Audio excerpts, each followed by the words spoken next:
Well, there you have it, the starting lineups from Roger, PA announcer. He'll turn it over now to Gail, who will take over the PA announcing duties. And Kyle, we talked a little bit earlier discussing whether or not Courtney Gettins was going to pitch her third game of the day, and that's been answered for us.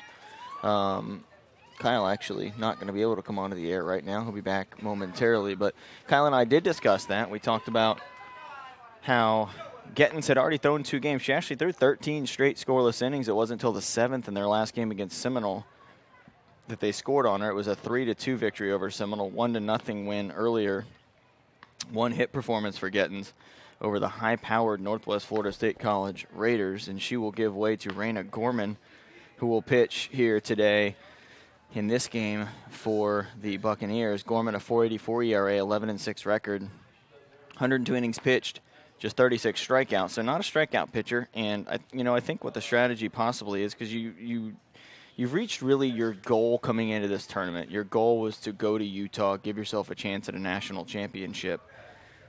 But now that you're here, you want to win it. You don't want to win it at the expense of injuring someone or overworking someone or something like that. But I would think that if they can get a lead, and if Gorman gets into any trouble in the 3rd or 4th inning, they may come back to Gettins. But let her ice that arm down. Let her kind of get some rest, and then maybe bring her back when you're tighter towards the end of the game. Or maybe Gorman comes in and is lights out. You don't know.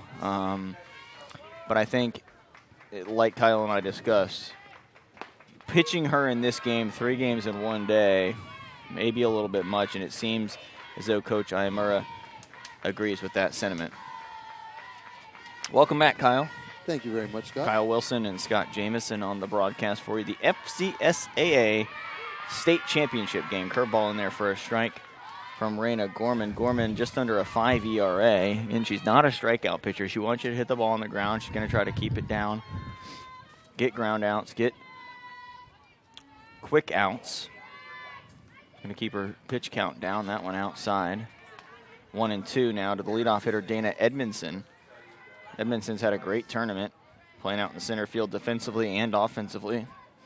Going into last night's game, she was hitting .714 for the tournament. That one 2 batters for Chipola, hitting .714. Not going to get her there. There's another hit. She just taps that one and reaches first base easily on the infield single to third base.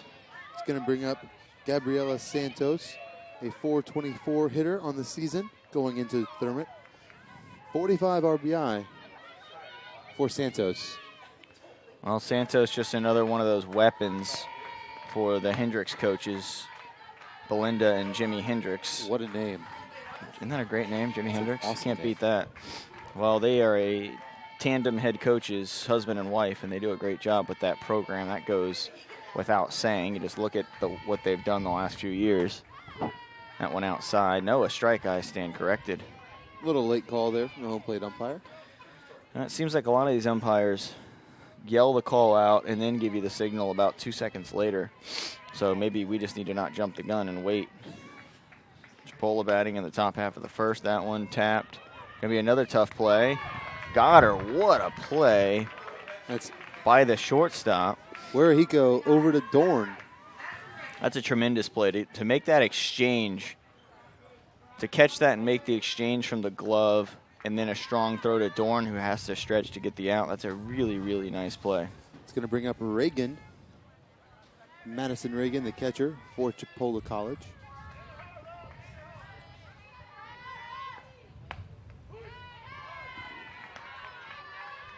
First pitch in there for a strike to Reagan. Reagan has a lot of pop in her bat. 394 average on the season. 13 home runs for Reagan.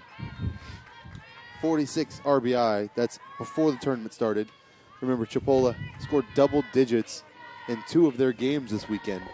I don't know if home runs are going to happen here today with the wind blowing in the way it is. About a 20-mile-an-hour wind dead into our face from center field. Well, sure, that's getting repetitive for the weekend. But yeah, it's about every game. I'm going to look up to see. This morning when I checked, it was 10 to 20-mile-an-hour winds expected. I'm thinking up here it's been a little bit closer, 15 to 20. Yeah, oh, no doubt about that. I would completely agree with you that it's got to be closer to the 20-mile-an-hour end of the winds. Right now it says 13, but that's also at the airport. It's windier here, I can promise you that. I mean, if you see, there was a couple fly balls hit the dead center field in our last game. And center fielder, I believe it was Lazardi, had to move over all the way almost to the scoreboard. Yeah, there was some. That was back in our Northwest Florida game earlier today.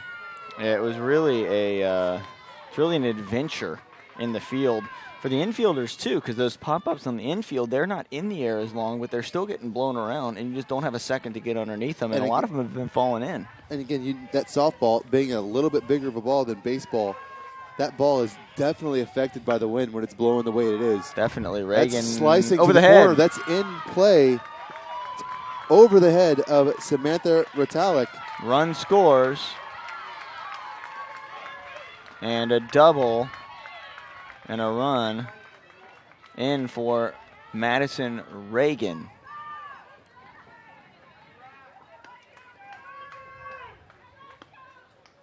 Well, there's one out, but 1 run home already on an RBI double. She smashed that one through the wind over the head of the right fielder, Rotalik.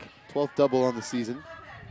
And it's now 1-0 in the early going. Chipola's advantage. Both teams playing for the FCSAA state championship. They're both already on their way to Utah. I'm sure their athletic directors are making plans already. Just added to their payload of work for those 2 individuals. There's a bunt by Naleli Lopez.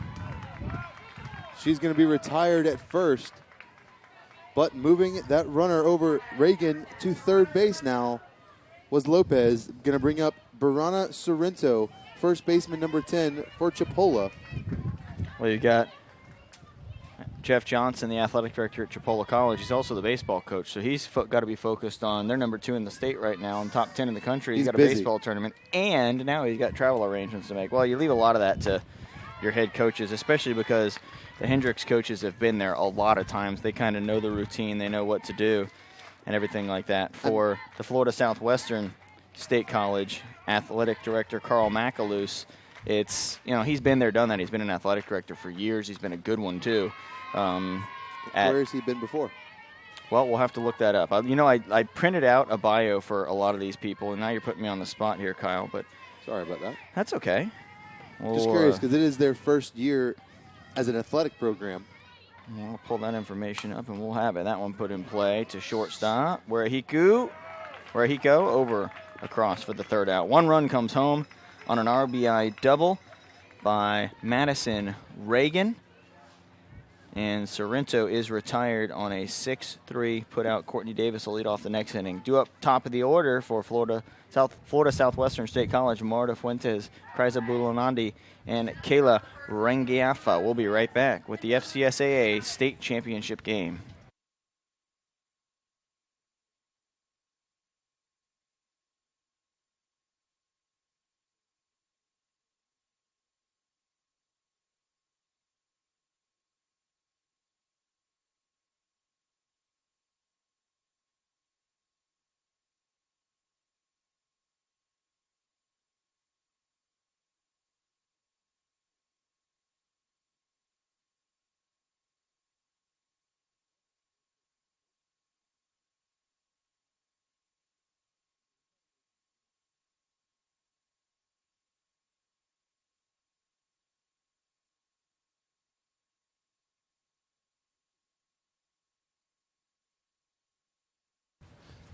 Well, we are back here at the historic Dodgertown complex, softball complex, and we were discussing Carl McAloose and his accomplishments as an athletic director. Well, he was at Florida Gulf Coast University before he was here. He helped them transition to Division I in many different sports, helped them while they were there get their arena that was built. They moved to D1 in 2007. He was there for the Dunk City. Yes, he was, and they're actually the fastest university ever to accomplish Division I status because they went D2 to D1 so quickly. So yeah, he knows what he's doing. I think that's pretty safe to say. So due up for the Buccaneers of Florida Southwestern, Marta Fuentes, Kriza Bulanati, and Kayla Rangiafa. I do apologize. There you go. That was perfect. Rangiafa. That's okay. I had 3 extra games pronouncing your name, so I'm on top of it. But defensively for Chipola College, pitching, Lana Andringa. Behind the plate, Madison Reagan. Over at first base, Barranca Sorrento. Naleli Lopez at second. At third base, Ashley Morris. Shortstop, Courtney Davis. Along the outfield, Brooke Williams, Dana Edmondson, and Gabby Santos for your Indian defense.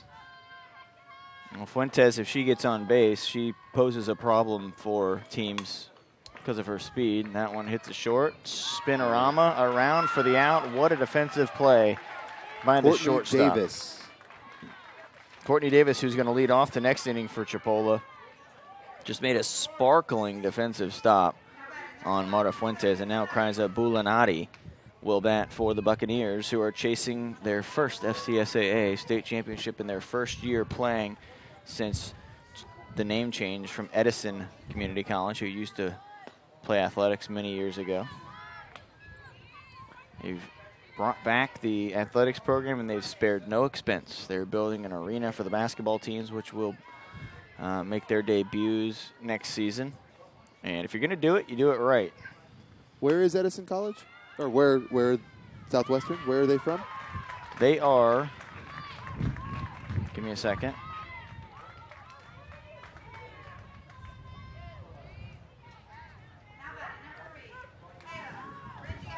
That's going to bring up number 3, Kayla Rangiafa? Rangiafa, yes. Rangiafa.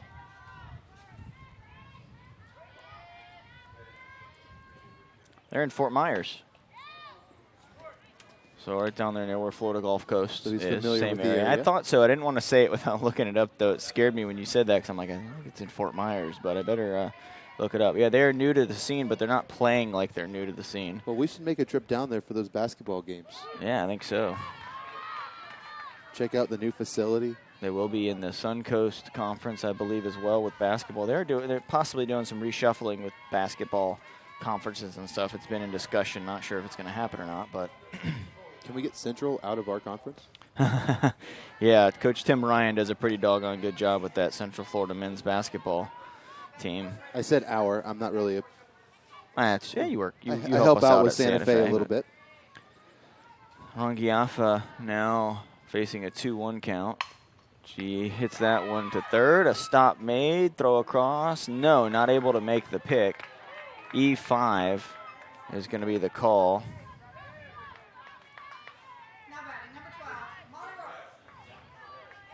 It's going to bring up Molly Rourke, catcher. Good stop, but not the throw that she was looking for, and that one got into the dirt, and the first baseman not able to dig it out. So an E5 on the third baseman.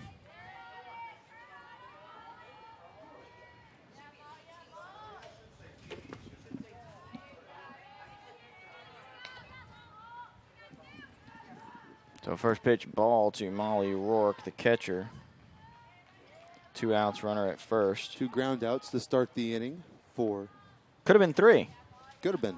Should have been. Yeah, and Dringa doing a good job getting the ball on the ground. Now 1-1 count, that pitch on the inside corner to Rourke. Early 1-0 lead for Chipola here in the FCSAA state championship game. Both teams headed to Utah on May 18th through the 21st for the national tournament in St. George. Swings at the inside pitch. That ball gets away, a stolen base for Rangiafa. Calling the batter out there. I guess she was in the way of the catcher, so batter interference. Coach Murray will come down and talk, but they're going to call batter interference on that one. So we'll go to the top of the second. Chipola still leading by a score of 1-0. Due up for the Indians is the shortstop Courtney Davis, followed by Lexi Bassford, and the left fielder Brooke Williams. Bassford, the catcher. We'll be right back.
We are back here from Vero Beach in historic Dodger Town, where the Los Angeles Dodgers did spring training for over 60 years.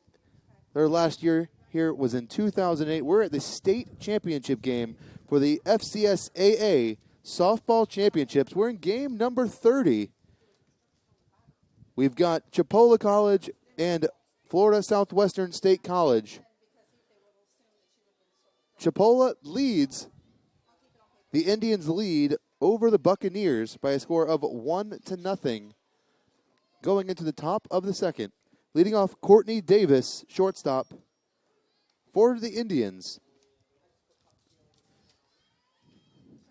Called strike one.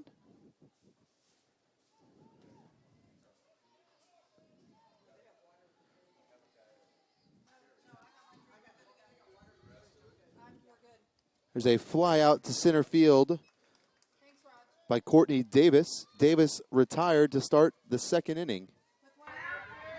Scott Jameson returning to the broadcast with us. Yeah, trying to figure out how we're going to wrap some of that stuff up. But we've got a game going here. We've got to stay focused on this championship game. It's a big one. First pitch strike from Gorman to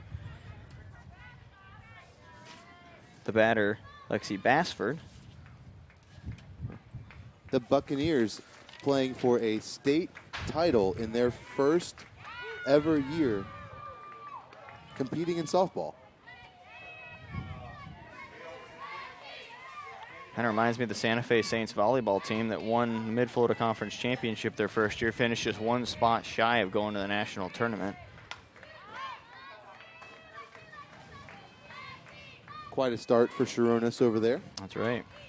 And Coach Robert Murray has done him one better with this, especially if they win a state championship. That would be unbelievable in the first year with basically all freshmen except Thorne. Theoretically, this whole team could be coming back. That's a scary thought to have Puentes and Bulanati and Rangiafa and Warahiko and Gladden, Ritalik, Luckett, Rourke, all of them coming back, and I'm sure some of these players on the bench, Gettins is coming back too, but Foster, DeLeo, Curry, Kesey, Hancock, Sacchetti, and Betterman are all probably players that could play for other teams, and they'll get their chance next year. Ball down in the dirt. Well, Kyle, my voice is finally, after this weekend, it's starting to go a little bit. And we've been doing this for hours and hours and hours, and I thought that it might be yesterday that it started to fade, but you even gave me the first game today off. Yes, now on what number broadcast? Number 13 for the weekend? Something like that, yeah. I had 4. 12, 4 or 5, and then 3 today, so you're on number 12. I'm on 12. You're I'm on number 11. It's been a long weekend. It of has. course, you had to come down a little earlier than I did to get everything set up. Yeah. Running catch by Bulanati out in center field. Nice play by the outfielder, the freshman outfielder. Consecutive flyouts to Bulanati. Yeah, it's about a 7-hour setup on Thursday to get the 2 fields ready. Thanks to Tyler and Jason, who are out there breaking things down right now. Yes, they are. So that is not going to take tear quite some as of it long. down. Christina Ferguson up on the camera doing a great work. She's done a great job the whole weekend. She helped us out last year. She's one of the returners who decided to come back, and hopefully we'll have her out here next tournament as well. It's hard to believe that it's almost over. A lot of prep and planning goes into this by everyone here at Dodgertown and Laurel Sioux and Kelly Warren. And you and Tyler getting this broadcast ready as well. yeah, there's a lot of planning that goes into it, but that's what makes it. Got over 1,000 feet of HDMI cord currently ran. Cat 6, same thing. Cat 6, I mean, well, it's accomplishing the same thing. Let's put it that way. It's running our signal. So, yeah, 1,000 feet of that run that Tyler and Jason picked up. Count 3-0 to Brooke Williams. And a called strike 1. That looked like that was out over the chalk line of the right-handed batter's box.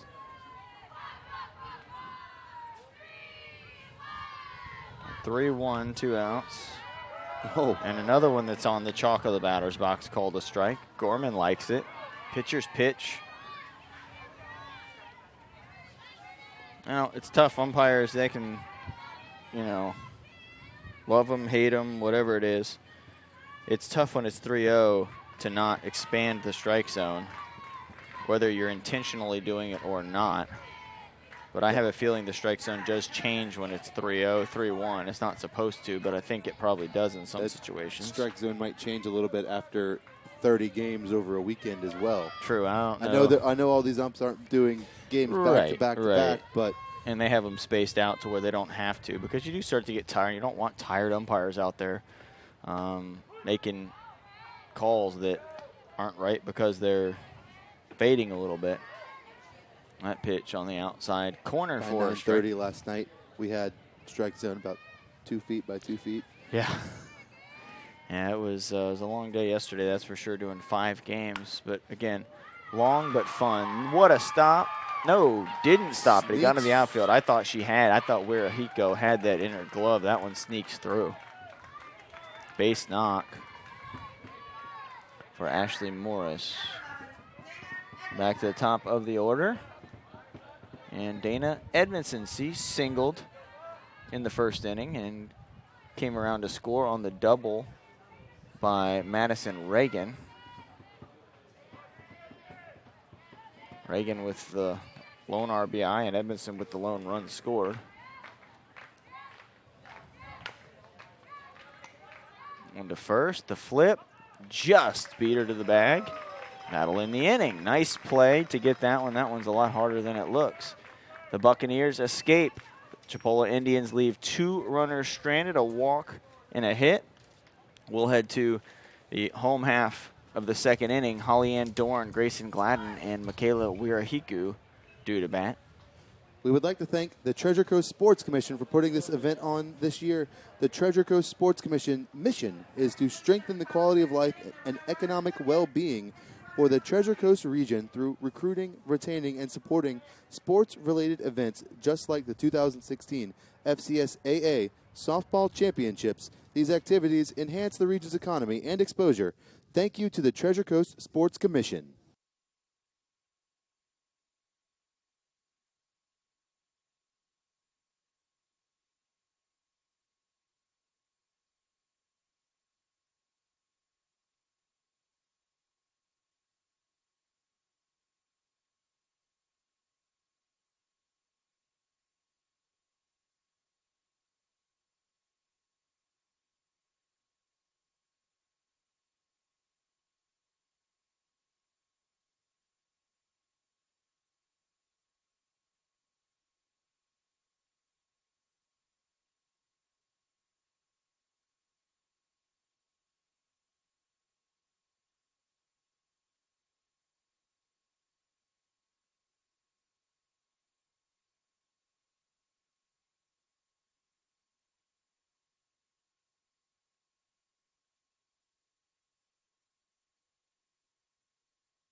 We are back here from Dodgertown. We're on field number 8 in the FCSAA championship game.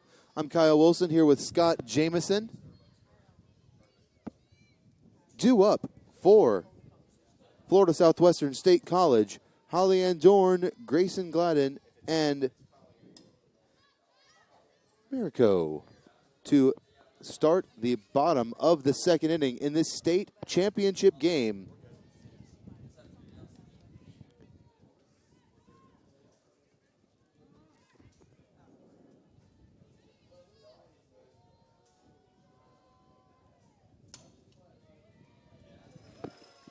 That single through the middle, past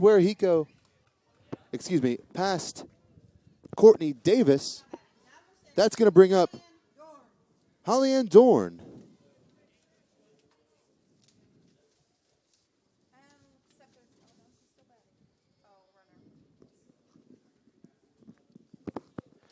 Bringing on a runner.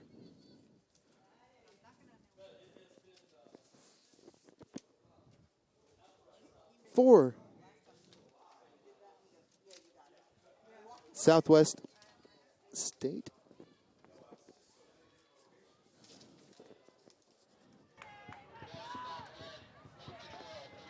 That's Julia Hancock, the freshman from Naples, Florida, coming in. She's now at first, replacing Rourke. So Dorn batting. Rourke, I thought Dorn was coming up. I thought the umpire said that the batter was out last thing on that interference, which didn't make any sense to me, but I just went with what they said. But the runner was the one that was out, so Rourke came back up and singled. And now Holly Ann Dorn, we've got a pinch runner out there at first base. Who was that again, the pinch runner? That is Julia Hancock. Okay.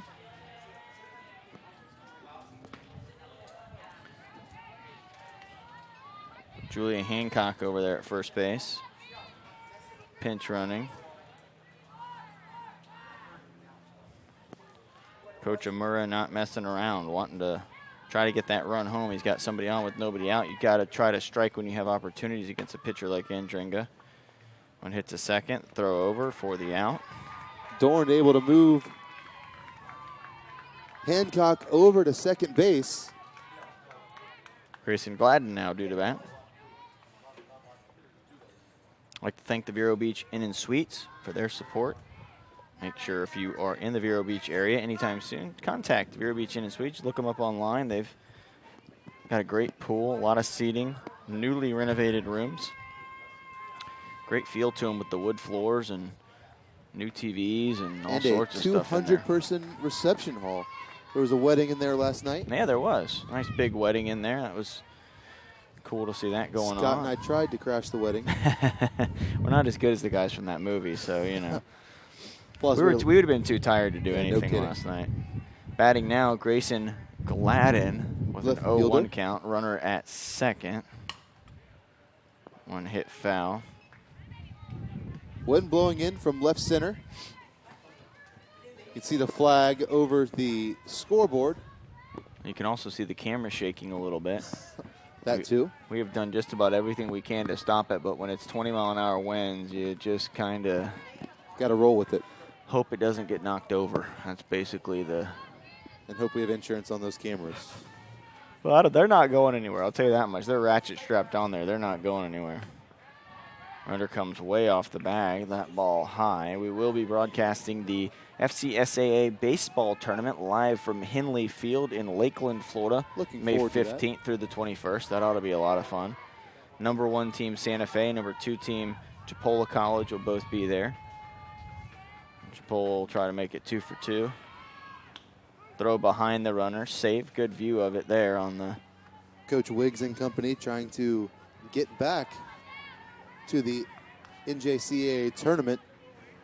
And Coach. Since 2009, was it? Yes.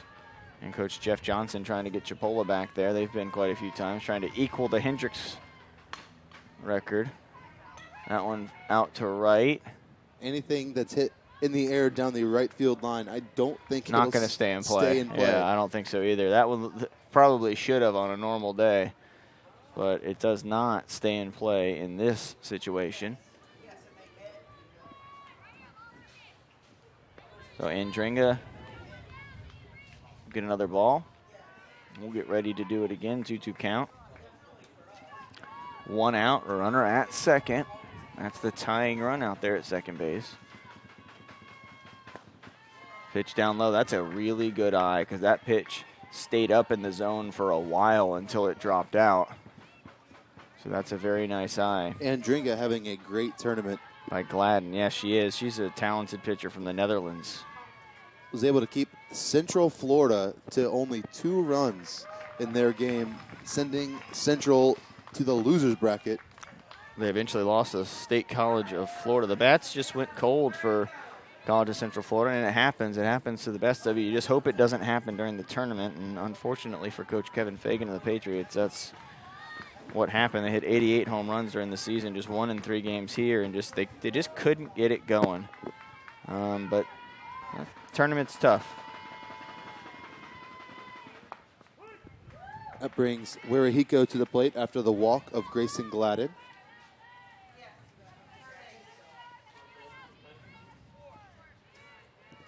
So on the base paths, we have Grayson Gladden at first, and over at second, the pinch runner, Julia Hancock. 1-1 count, 1 out, runners at first and second. And a big opportunity for the Buccaneers against Andringa. She doesn't give up a lot of base runners, so as I said earlier, you've got to be able to take advantage and strike while the iron's hot right now. A good chance to do that. Wirihiko to short, going to have to hurry with the throw, and in time for the out at first base. Both runners move up, but there are now 2 outs for Savannah Ritalik.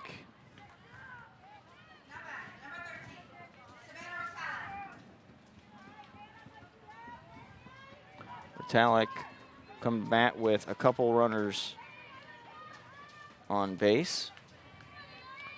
Kyle, what's Savannah's Ritalik's stats look like on the season? 170 coming into the tournament with 8 RBI.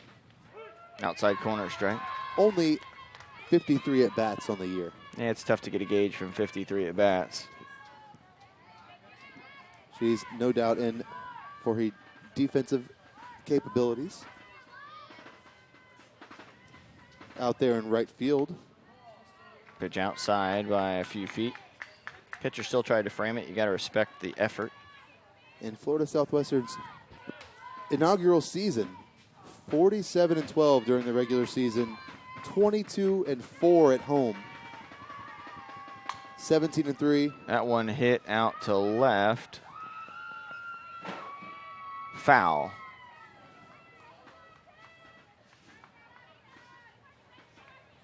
And in conference, they were 19-1. That ball was hit a long ways. Yeah, not bad conference record, 19-1 in your first year.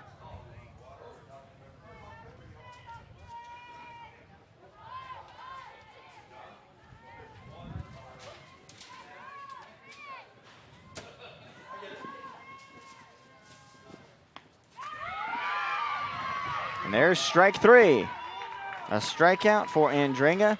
She gets out of the 2-on, 2-out jam And we'll go to the third. Chipola hanging on to that 1-0 lead. You are watching the FCSAA State Championship game right here on the FCSAA Sports YouTube channel.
Back here at historic Dodger Town in Vero Beach.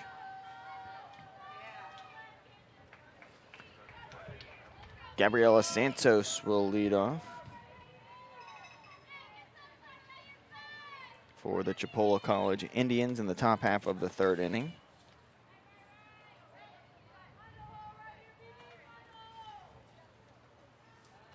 Santos try to get on base for the big hitters. Reagan, Lopez, and Sorrento.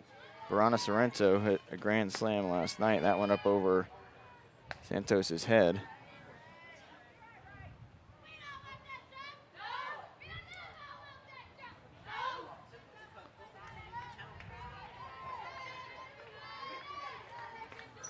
Pitch out, 2 balls, no strikes now to Gabriela Santos.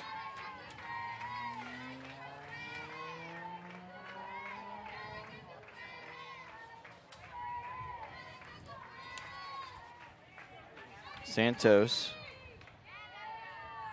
out of Brazil.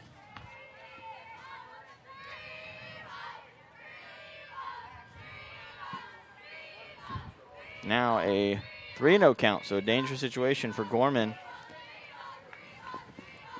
Raina Gorman not helping herself. There's a strike. See if she can fight back into this at bat. You do not want to put Santos on in front of Reagan, Lopez, and Sorrento.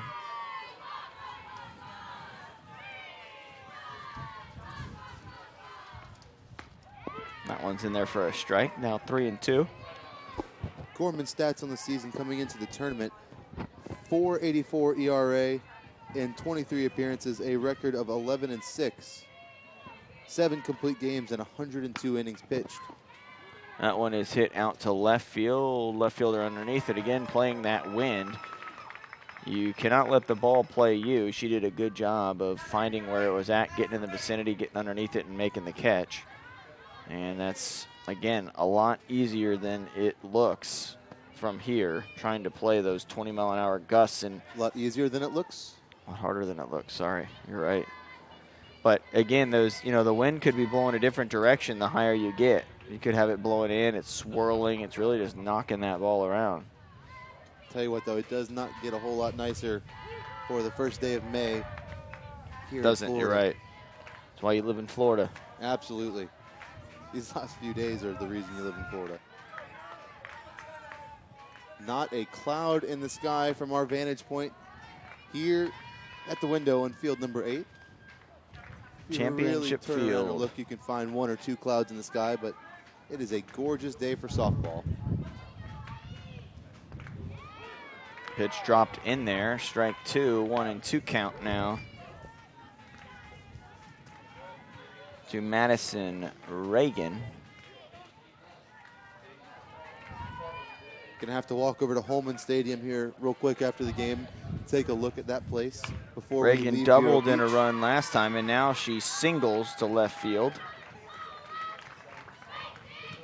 So she's 2 for 2 and on base. That's why she's hitting in the 3-hole. Now the Loli Lopez will bat. Sacrificed in the first. Again, a difference between baseball. Your cleanup hitter does not sacrifice in baseball. No. Could you see Hugo Valdez laying down a bunt? Hugan? Yes. I don't think I would see him bunting at all. No, I can't see Johnny telling Hugo Valdez to lay down a bunt. But that's the beauty. They're different games. They're completely different games. One, there's not a better than type situation. It's just different. They're just different games, and they both have their appeals. You also wouldn't see someone throw back-to-back. Correct. You're not going to see the same pitcher throw 16 to 18 innings in a day. Now, maybe back in 1907 they might have done that, but not anymore. They know the dangers to doing that in baseball. And softball, long before Mr. Tommy John came around. That's right. And softball, just a more natural motion, that underhanded throw. So if you have a stud Kat Osterman, Jenny Finch type pitcher, you just go ahead and give that player as many innings as possible. Trying to remember her name. She pitched for Washington a couple years ago. Danielle Lowry. Yes, Lowry. Yeah. And she threw both games versus Florida that year. She was nasty. And absolutely Canadian national team player. Dominated Florida. That was before Florida won back-to-back national titles. Looking for a third. Ranked number 1, I think, the entire year. Stolen base. Huerrico not able to corral that. I think he was going to be safe anyway, so a stolen base for Madison Reagan. And now Lopez with a runner in scoring position. And a 2-2 count. Reagan's 11th stolen base. Well, according to the stats that I've got. A chopper. Gonna be a tough play. Nicely done by Huerrico. And now the runner moves up to third with 2 outs. And Barana Sorrento. Barana Sorrento in her first at-bat in the first. Grounded over there to Michaela Huerrico. She's been busy today. She has. She's had a lot of chances at shortstop, and she's made all of them. 2 putouts in the first, and now 1 in the third for Huerrico over there. Good defense, and yesterday she had 9 RBI in one game. 4 for 4, triple, 9 RBI, and a stolen base. Team? I think she'll probably make it. I have a feeling. I'd have to put Brianna Ernst over there from Northwest Florida as well, the third baseman. Yes, I didn't get to see Northwest Florida play at all. That one underneath the glove, run scores, 2-1 lead. 2-out hitting for Chipola has them out and ahead now, 2-0, and you've got to be able to get those 2-out hits if you want to win state championships. We discussed Ernst last night after they got knocked out, but she recorded 5 consecutive outs at one point on Saturday. That's consistency right there, and that's what you got to ask for out of your defense. I've said it a couple times during the tournament, but you're really looking for players that make the routine plays. That one foul. If they make a spectacular play or two every once in a while, that's great. But you don't have them out there to make the diving, Ozzie Smith plays, Brooks Robinson type plays out there. You're asking them to be consistent and make those routine plays and not get your team into trouble with errors. And Andrew Jones climbing the wall. Right. I'm telling you, if you talk to any coach, you just want consistency. You want someone who makes routine plays, who makes a ground ball to you. You make the right decision. You get the correct out, and you're thinking a step ahead of everybody else. And I think that's why these two teams are here. They both play good defense and they hit. Ground ball to second base. There's a routine play made, and the Buccaneers get out of it. But the Indians come away with another run and now lead 2-0 We're headed to the bottom of the third. You're watching the FCSAA State Championship game on the FCSAA Sports YouTube channel.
Back here from historic Dodgertown,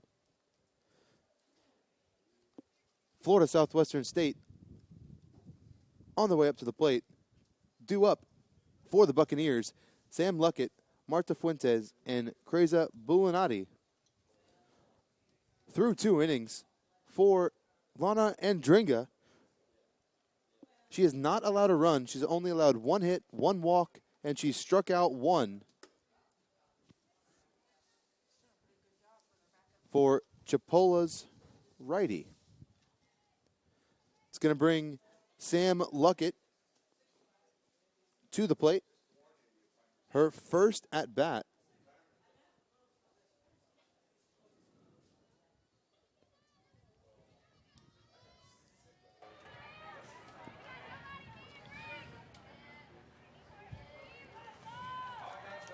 The first pitch in the bottom of the third from Andringa. Called strike. Right there on the outside corner, good spot for Andringa. If she can live there, it's going to be a tough time for the Buccaneer batters getting back into this game. Appreciate you watching. Make sure you subscribe to the FCSAA YouTube channel. To second, bobbled, but took her time gathering it. Knew she had a second. That's why you get in front of the ball. You don't try to reach out and snag it. If you do that, when you reach out and snag it, that thing is out in the middle of right center field. Exactly. So Lopez, you're right. She kind of absorbed the ball, let it hit her, took her time, picked it up, had a short throw, knew she had a little bit of time, and made the play. Nice job by Lopez. Bringing up Marta Fuentes. 0 for 1 on the day, grounding out to shortstop in her last at bat. She fouls that bunt attempt back at the plate. Right off the catcher. Umpire will give her a second, make sure she's okay. Kind of came back, looked like off maybe the shin pad, which would be good. That's the spot that you want to have it hit. That's why you have it on there.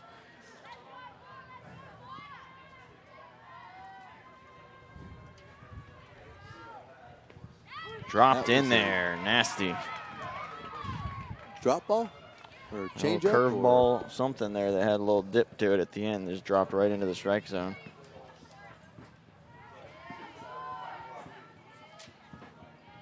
Andringa came into the tournament with a 107 ERA.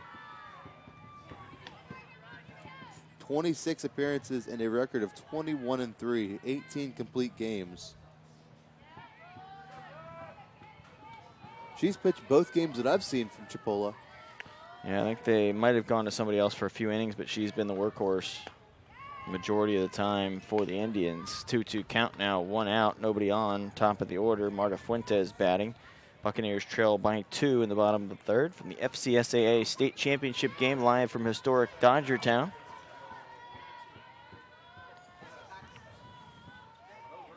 Crazy to think that Jackie Robinson used to patrol these fields. I know, well, over at Holman Field, yeah. I know what you're saying. He was probably hanging out in this area over here. Who knows what was here back then, but yeah, Oral Hershiser and Kurt Gibson and Drysdale and a lot of those guys. It's very Very cool. He did. There was a quote that I read from Robinson about this facility. Made him feel like he was on a reservation. Did he say that? Yeah. Well, they probably, I think because of the military, they probably had fences everywhere. It was an old naval station, and I think they probably had, fences everywhere, and they had to move here for the safety, unfortunately, the way things were back in the 1940s for the safety of Robinson and his teammates. Out of Daytona Beach, they had some people there that were not so kind to the African-American baseball players, so they had to move out of Daytona. I don't think that speaks to the whole city of Daytona, but obviously there was some people there that were not, very nice, and that's probably putting it nicely. I'm sure. But 60 years later, this became their home, became the Dodgers' spring training home, and finally, like you said, in 2008, everyone else from the West Coast had moved to Arizona, and they almost didn't have a choice but to go ahead and make that move. Snap throw to first, safe at the bag. That pitch was high. Now 1-1, 1 out, and they know Fuentes will run. She's only been caught 3 times all year. The place became Dodger Town in 2011.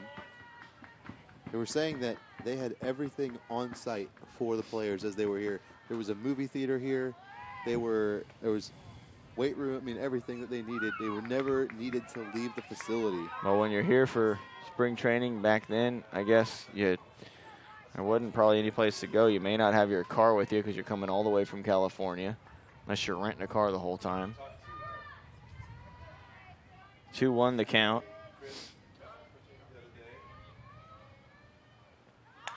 Pitch comes in, slapped. Going to be a tough play. Safe.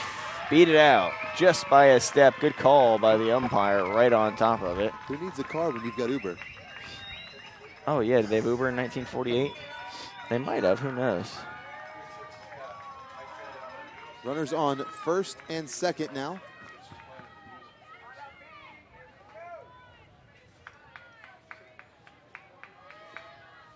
Oh, big moment for both teams. Rangiafa batting.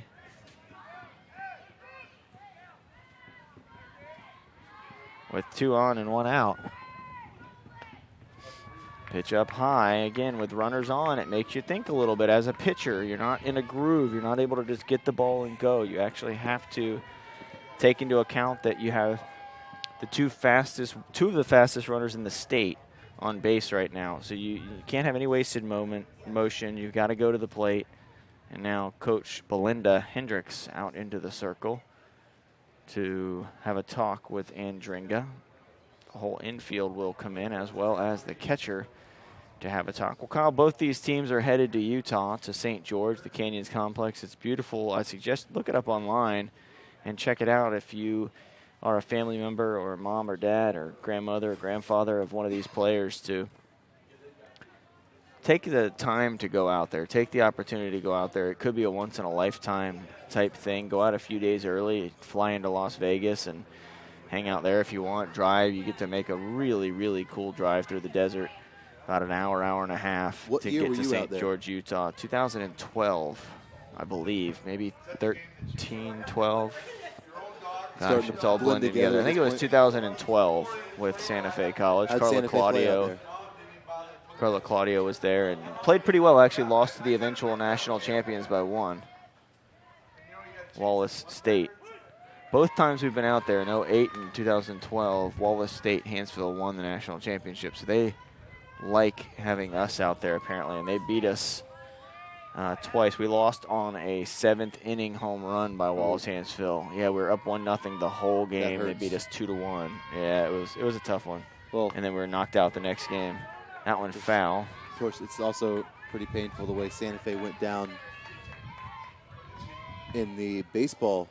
In 09, yep, thrown out at the plate in the bottom of the 9th of the championship game to win it, and ended up being a tie, lost in extra innings to the most successful college baseball team of all time. They went 63-1 that year, Howard College. That's not bad.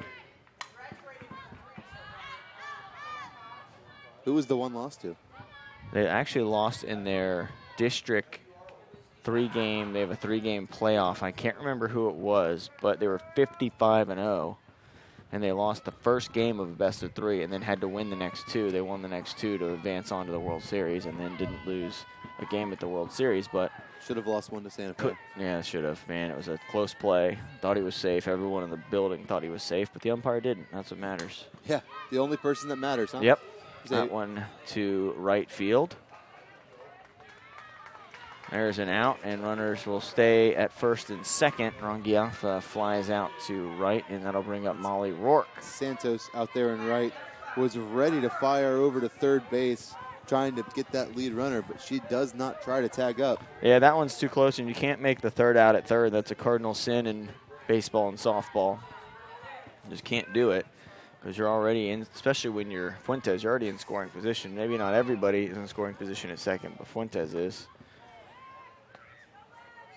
Throw down to first, and that's a dangerous play. Throw that thing away, and you've got one, maybe 2 runs if your right fielder's not backing up. I believe she was. That wouldn't be the first time this weekend that we've seen a snap throw get away from the first baseman. That's correct, and they're a very low percentage play anyways.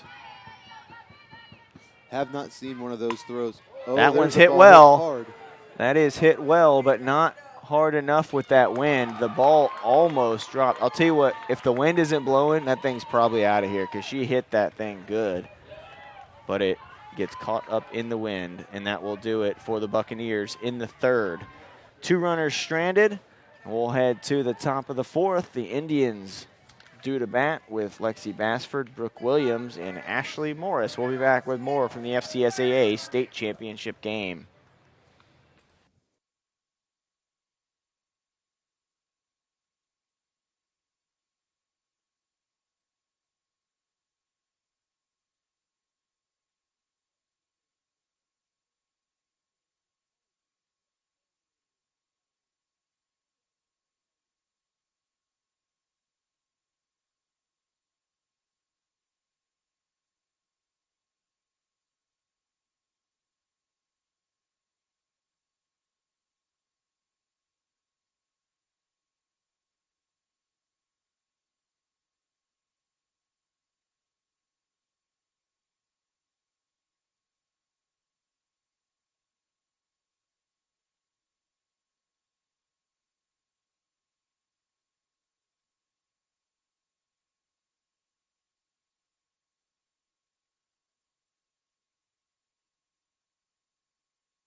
Here we go back in Dodgertown, historic Dodgertown in Vero Beach, Florida.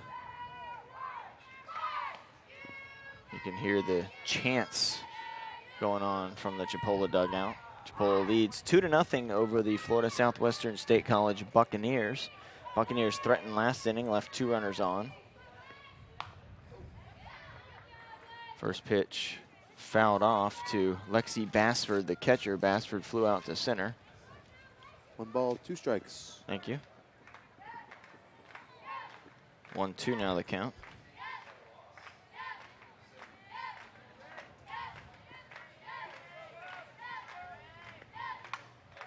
That one hit well out into the gap, cut off by the right fielder, fumbles it, and that's going to be a single and then an error on the outfielder.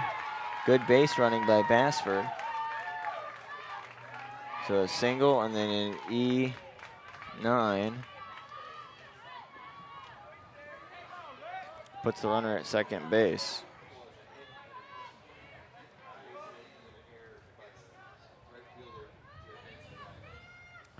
So Bassford out there now in scoring position with nobody out. Brooke Williams batting.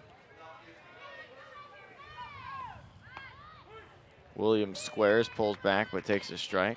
She walked in her first at-bat. Was stranded at second. One of now 4 runners left on base for Chipola College. Well, she's hoping to not be the 5th. She'd like to come around and score with nobody out. You're already at second base. That one laid down and touched. That's going to be fair. Safe. I don't think she meant to touch it. It was believe probably she going to kicked stay it. fair anyways, but it did hit her foot. But I think that might have stayed fair anyways, to be honest, in her defense. And the runner might have gotten to second. Coach Imura may bring in Gettins right here.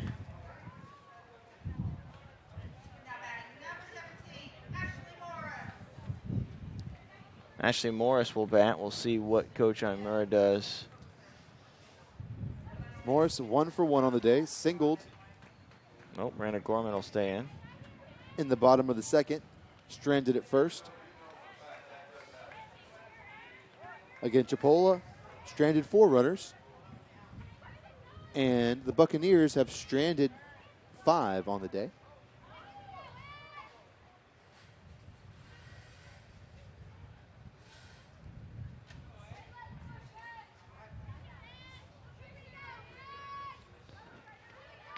This is Ashley Morris in there.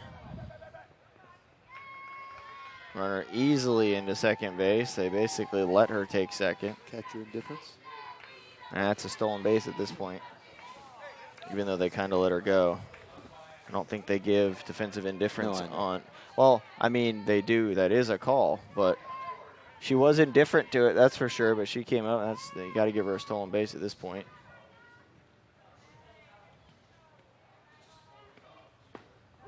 That's in there for a strike. So runners on second and third now for the Indians. Bassford at third, Williams at second. 1-1 count, nobody out. Indians lead 2-0. Trying to add to their lead. To second, turns and throws, nothing doing, but caught in the air by the second baseman. That's Fuentes. Now Edmondson back to the top of the order. Edmondson 1 for 2, singled in the first, came around to score, and grounded out to the pitcher. Gorman threw out Edmondson over at first in the second. Snap throw down to third. And a dangerous play.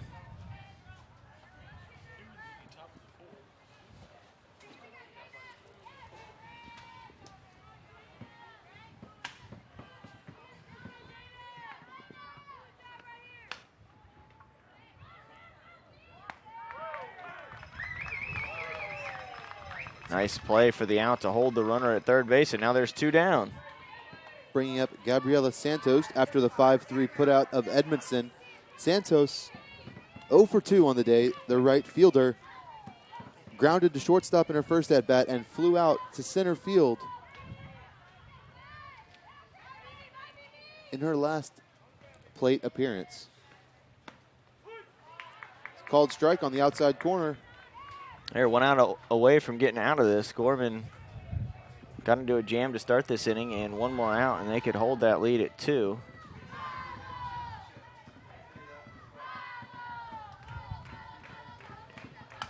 Pitch, hit out to left, foul. Just foul. Good camera work by Christina. Doing a heck of a job up there. Maybe the MVP.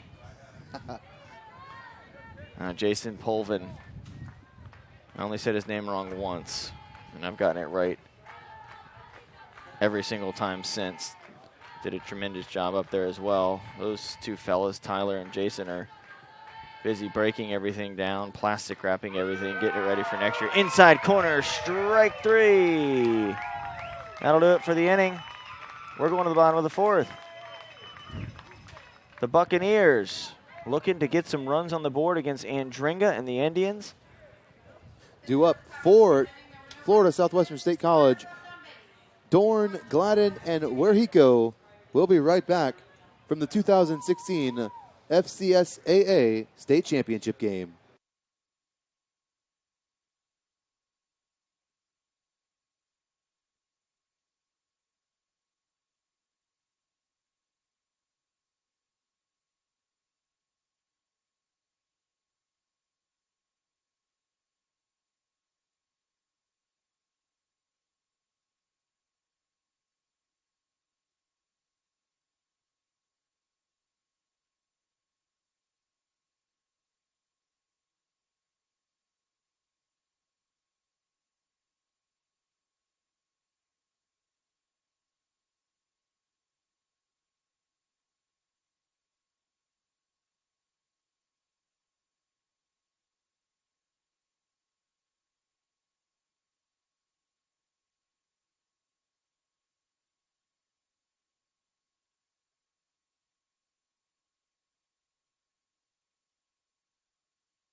Kyle Wilson back here in Dodgertown. We're in the bottom half of the 4th inning. Due up for Florida Southwestern State College, Holly Ann Dunn, Grayson Gladden, and Michaela Werhico. 5, 6, 7 batters for the Buccaneers. The first pitch from Lana Adringa is a big cut by Holly Ann Dorn. Strike 1. No balls, 1 strike.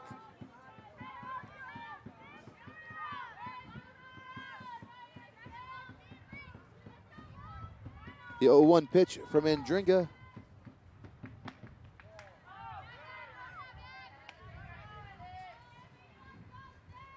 Be a little high, I believe. High and outside. Just barely. It was close. 1-1. Drilled into the gap, cut off by the left fielder. And he's going to hold up at first. Made a turn. Went back to the bag. It's the second hit allowed by Andringa today. A leadoff hit, too, which is crucial for the Buccaneers. You get somebody on with nobody out and start trying to make something happen. 4th hit for Andringa. So that was Dorn with the single, and now Grayson Gladden will bat. Gladden ready to step in. Gladden walked in her first appearance at the plate. Stranded over at second in the 2nd inning. Gladden takes the ball.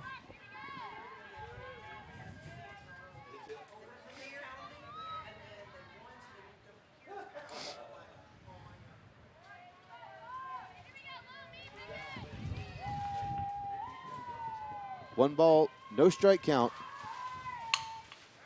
That one is drilled out into the gap. That's going to bring home a run. Gladden is going to go into third base. Safe is the call. Triple for Grayson Gladden. Run scoring triple. And we have ourselves a ball game. And look who it is coming to bat. Michaela Werhico. Andringa, her ball has gotten a little bit flatter this inning, and that has cost her a couple hard hit balls.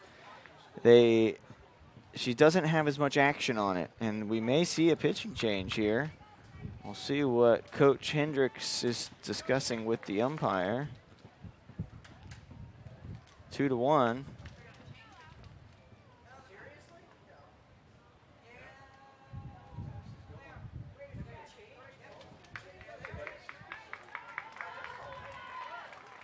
And Dringo will hand the ball over, and she's pitched basically the whole tournament.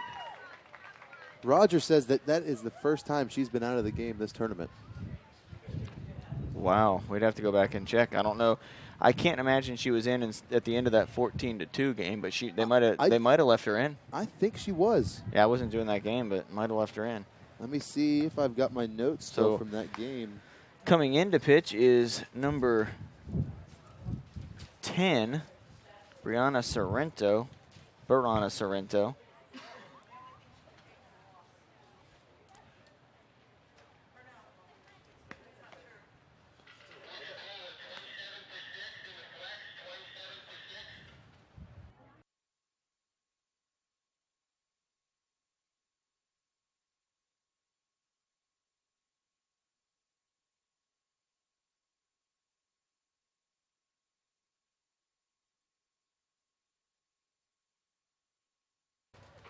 So Andringa will get a no decision. She did not finish the 4th inning.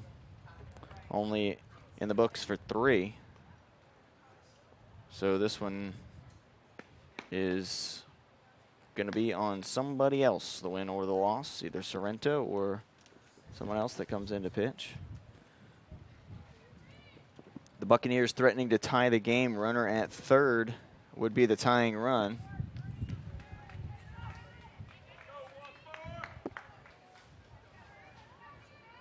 We're in the FCSAA State Championship game, live from historic Dodger Town in Vero Beach, Florida. Did you go over Sorrento's stats yet? I have not. Go ahead. Sorrento, coming into this week's tournament, has an ERA of 171 and a record of 10 wins and 2 losses in 24 appearances.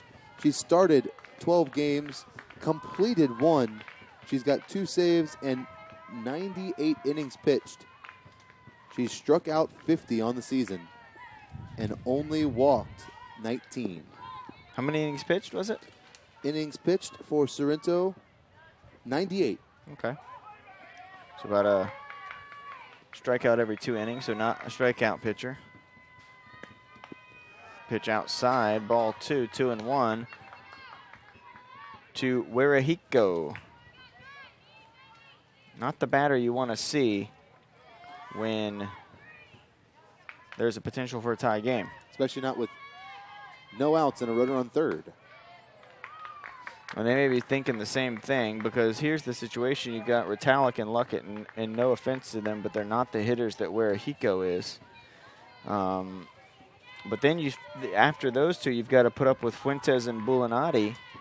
So tough situation. Chipola's really got to try to go after. Sorrento checks the runner back, makes the throw. Nice play for the first out. And now that's a key out, because now you have 8-9, Ritalik and Luckett. We'll see if they choose to pinch hit. Nope. Ritalik will come to bat. See if they hit for Luckett next, but Ritalik will be the one at the plate. Ritalik struck out in her first at bat. Gladden over there at 3rd. First pitch strike.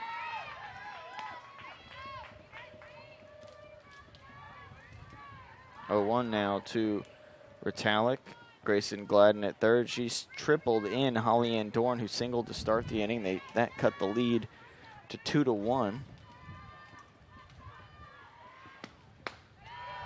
Pitch high, 1-1 from Sorrento. Sorrento hit a grand slam yesterday.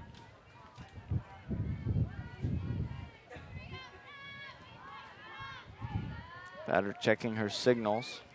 Final stats for Andringa: 3 innings pitched, 1 run, 1 earned.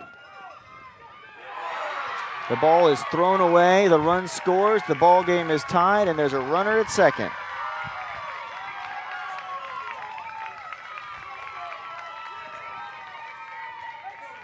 the The winner of this game will be the fielder's District choice. G champion, will be the District G representative, and the loser will be the District H representative. Again, they're both going to Utah. We've got ourselves a brand new ball game. That is a squeeze play.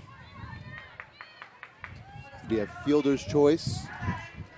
And then no error? Oh, yeah, there's an error on the throw because she advanced to second, so you would give an error. So the batter reaches base on a fielder's choice, but then And an error advances on the throw. to second on the. It's an RBI.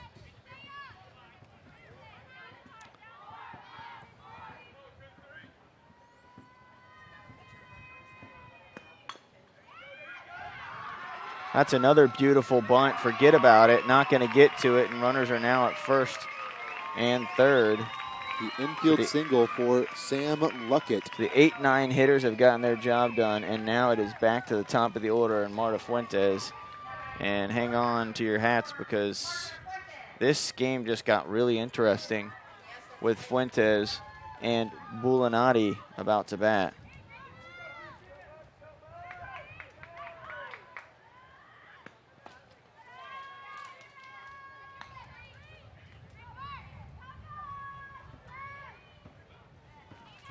Runners on the corners, still 1 out for the Buccaneers in the bottom of the 4th.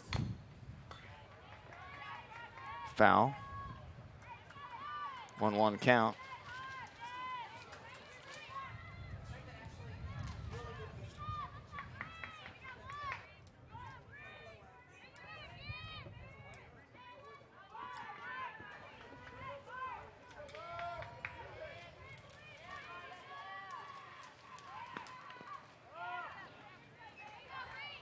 Swing and a tip. I don't think Fuentes really wanted to swing at that one, more of a defensive swing. We appreciate you being with us through this weekend on the FCSAA Sports YouTube channel. We'd like to encourage you to subscribe to the channel. Help us out there. Give us some subscriber numbers. One hit to third. Throw across. Runner will have to hold at third base. So a nice defensive play at third to hold the runner up. 2 outs now, and Bulanati batting. Runner did move up to second. Thank you, Tyler. So runners now at second and third. Vitalik at third, Luckett at second. First pitch on the outside corner for a strike. Bulanati singled in the third and grounded out to second in the first.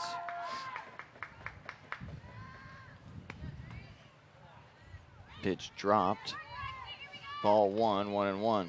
Does not get away quite far enough from Madison Reagan. It wouldn't surprise me if it got away that they would try to score, but you're right, they've got to make sure. You can't with your 2-hole hitter up who really handles the bat well and gets a lot of cheap single-type hits. And cheap is a compliment, by the way, because there's an art form to getting cheap hits, to be able to slap it where they're not and stuff like that.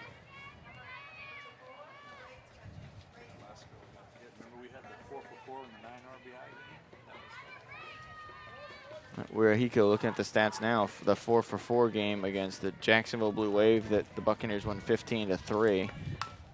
That one hit to short, across for the out, smooth play, but Florida State Southwestern State College comes away with 2. Ball game tied, headed to the 5th. We've got a new game between Chipola and Florida Southwestern State. We'll be back with more from the FCSAA State Championship game right after this.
We are back here in historic Dodger Town. All knotted up now. 2-2. Chipola and Florida Southwestern State College. Indians versus the Buccaneers. Chipola coming to the plate. The designated player, Madison Reagan, number 8. She's 2 for 2. Doubled and got an RBI in the first, and singled and came around to score after a stolen base in the third. Count 1 ball, no strikes to the Indians' designated player.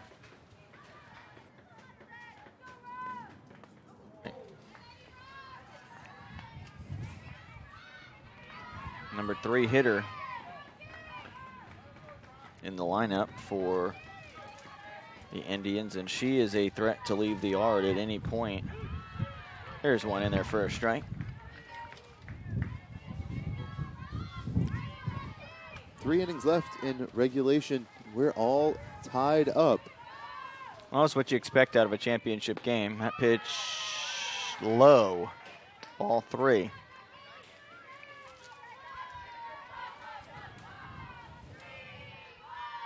Three-one count. If you couldn't tell from the chant that's going on in the Chipola dugout of 3-1-1-1-1-1-1. I can't really recreate exactly that flow of that chant, but now it's do they have a 3-2 chant? 2-2-2-2. I don't think they're going to have that chant, but we can. You got to love it. Strike 3, and the batter knew it. Reagan was frozen on that pitch. She knew it was right there for a strike. No complaint from her. She wants that one back. That ball stayed up in the zone, too. It's going to bring up the cleanup hitter, Naleli Lopez. 0 for 2 on the day. Sacrificed in the first.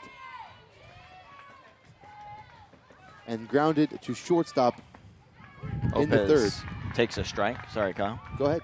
Right on the inside corner. Good spot from Gorman.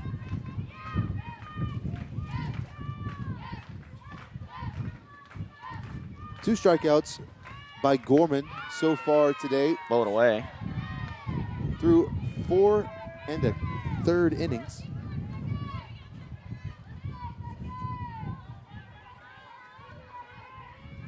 Wind is no joke.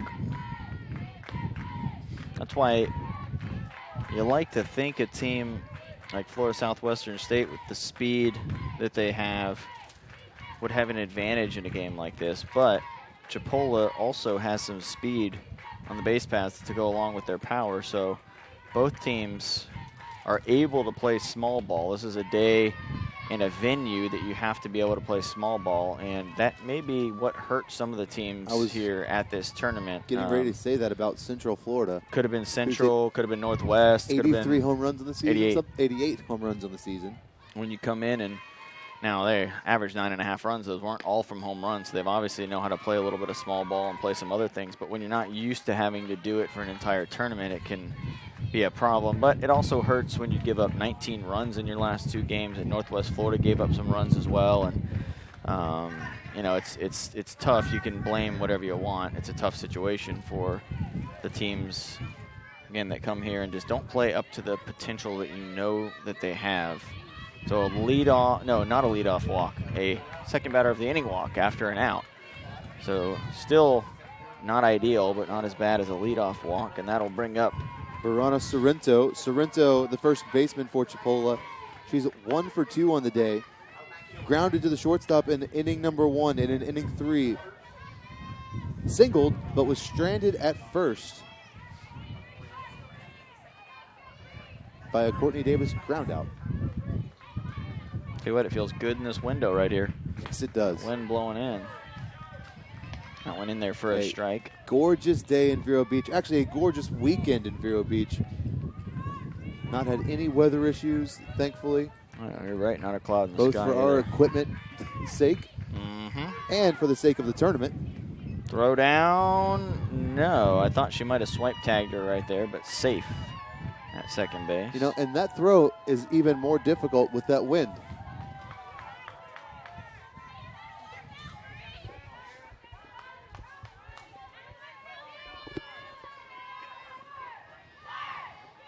ball, 2 strikes.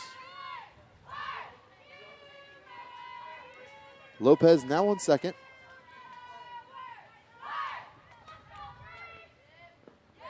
Swing and a miss. She did. She went around. They're going to have to throw to first to get her out unoccupied base. And they complete. Well, she kind of got herself out by walking to the dugout. Like she forgot about that whole run into first base part. 2 outs now on 2 strikeouts this inning. Well, sometimes you're frustrated on a half-swing strikeout and it's not your first thought to run to first base.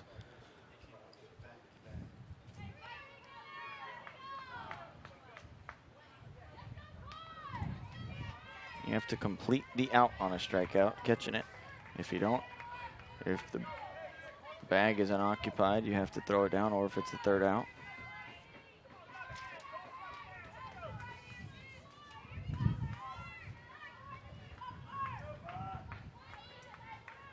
Courtney Davis at the plate. That one hit to second, 1 hop, over to the bag, 3 outs.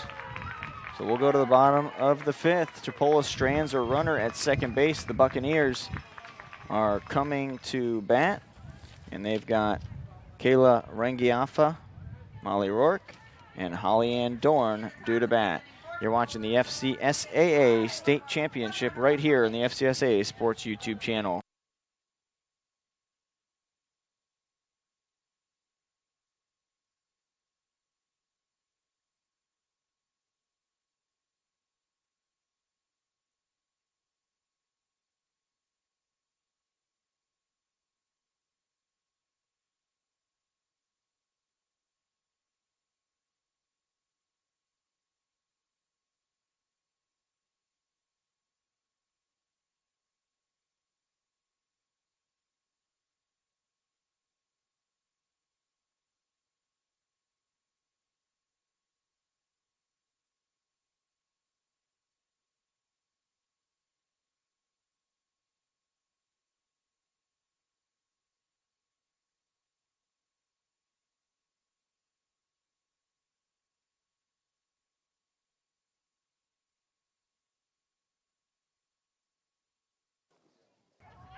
Back here from Vero Beach and the 2016 FCSAA Softball Championship game, game 30 of the weekend, our final game.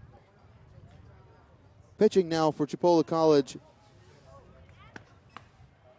is Baraka Sorrento. The final totals for the weekend for Lana Adringa. She started 4 games for Chipola, 1 shutout. She faced 95 batters, allowed 20 hits. She allowed 1 home run over the weekend, only allowed 7 runs. She walked 2 over the entire weekend and struck out 16. And 24 innings pitched with a 1.17 ERA for the weekend. 1-0 pitch to Kayla Rangiafa.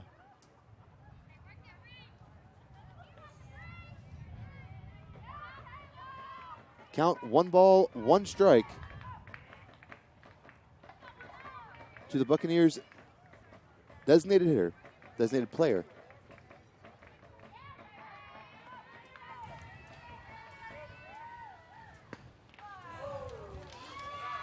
That one hit her. So she'll take first base, and now a leadoff runner for the Buccaneers to start the bottom of the 5th. Now Molly Rourke, the catcher, will bat. She singled back in the 2nd, flew out to left in the 3rd. Only the 2nd time this season that Rangiafa has been hit by a pitch. Well, it's a convenient time for the Buccaneers to have a hit by pitch to get a runner on to start this inning. 1 ball, no strikes to the catcher. Rourke takes a strike.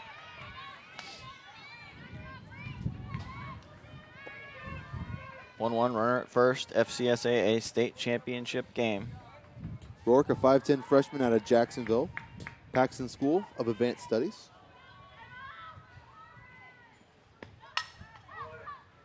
One hit out to right at the edge of the infield. The shortstop takes it. On a normal day, that's probably out in center field somewhere. First out of the inning. It's going to bring up Holly-Ann Dorn. Dorn 1 for 2 on the day. Grounded out to second in the second inning. And in her last at bat, singled and came around to score the first run of the game for the Buccaneers.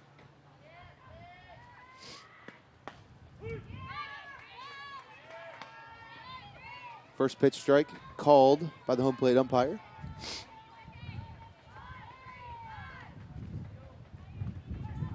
Oh, 1 count to Dorn. That one tapped to second. The batter will be out, but it's a dead ball anyways. The runner's out for running into the fielder. The other runner's going to have to go back to first. Ron Giaffa made a mistake there. You've got to give the fielder space, and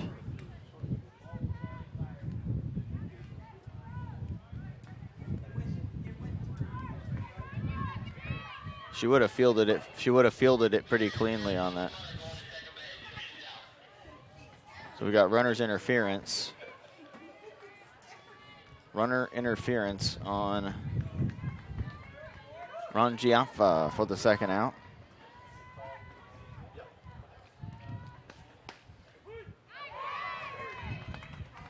Dorn on first now. And 2 outs now for the Buccaneers.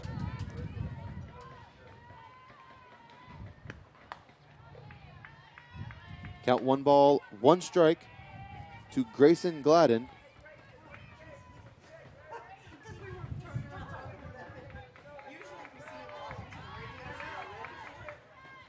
Gladden tripled in a run and then scored later in the fourth. Runner going, safe. Stolen base, good camera work by Jason or Christina, not sure who it is.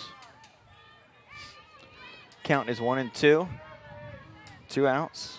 Runner at second now. Stolen base for Dorn.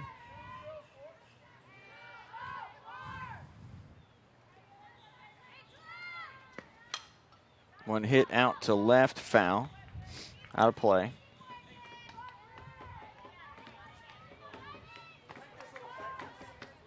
Nice crowd here for the championship game. Appreciate you watching on the FCSAA Sports YouTube channel. Please give us a subscribe if you can. Also, thanks to the Vero Beach Inn and Suites for housing the crew this weekend. That's Dorn's 30th stolen base on the season. Like you said, Scott, they really work the base paths. That one tapped to second, throw to first for the third out of the inning. So, runner stranded at second, no runs home. We're going to the sixth. Tied up 2-2. You're watching the FCSAA state championship game. Due up for Chipola, Lexi Bassford, Brooke Williams, and Ashley Morris when we return.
We're back in historic Dodger Town, Vero Beach, Florida. Beautiful, beautiful day. Windy as can be.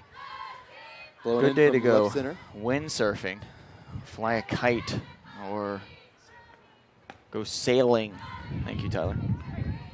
Was name good windy day activities, and Tyler came up with a really good one. Playing softball, maybe not one that you would think of, especially if you're a home run hitter and the wind's blowing in. But it makes for more of a non-home run derby type game. Sometimes when that wind's blowing out real hard, it just turns into home run derby. Who can loft the ball in the air and get it out of the park, and that's not as fun. Maybe depending on who you ask, it's not as fun.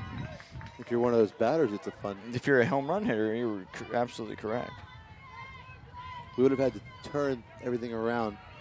We've been broadcasting from field 10. Yeah, if we're on field 10, that's why there were so many home runs there. Lexi Bassford with a full count to start the 6th inning. The catcher is out of, let's see here, Mariana, Florida, local player for Chipola Indians. It would be interesting to see would be way too much work, but to see a breakdown of the stats combined for each field from those first few games when all fields were going. Just to see with the wind playing a factor and yeah, for which field had the most home runs and all that kind of stuff. It also, was it 10? Yeah, Tyler's saying it was field 10. I think you're right, just based on, the way the wind's been blowing the whole weekend would make the most sense. That ball to third, cut off. No, shortstop fielded it. It's thrown away. Throw to second, not in time. That throw from Huerhico was down in the dirt. So E6. Dorn. 2-base error. Yep, E6 for Huerhico. Dorn not able to make that pick play over at first. That would have been a tough one. That's one you've got to almost try to smother if you can. Pinch runner for Chipola. We'll find out who. Looks like it's number two. Kristen Thomas.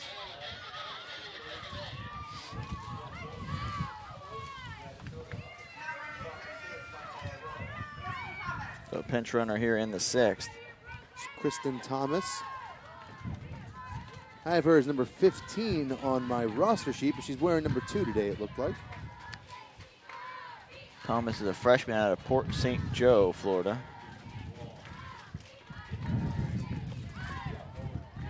Low. Ball 1.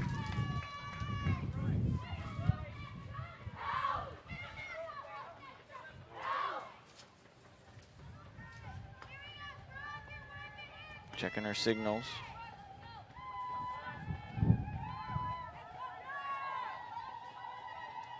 That is Thomas out there at second base, pinch running for Lexi Bassford. She reached on an error. Foul ball called by the umpire.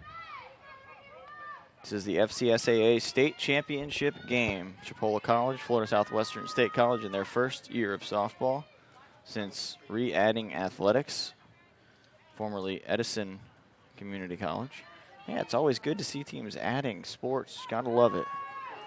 It's better than cutting sports. Bunted foul, strike 2. Chipola in the navy and gold. Florida Southwestern State in the purple jerseys. Well, they definitely came up with an original color scheme. No one else in the state rocking the purple, black, and white, so you got to respect that. Buccaneers, another original. Pensacola Pirates, the only other pirate-related, unless you count Vikings, but I don't think Vikings and Pirates are that similar, sort of. Raiders. Okay.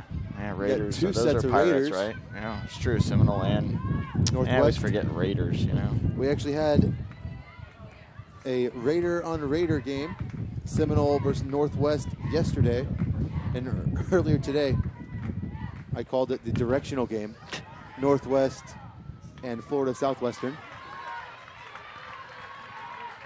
Over to first, the bunt Laid down to move the runner to third.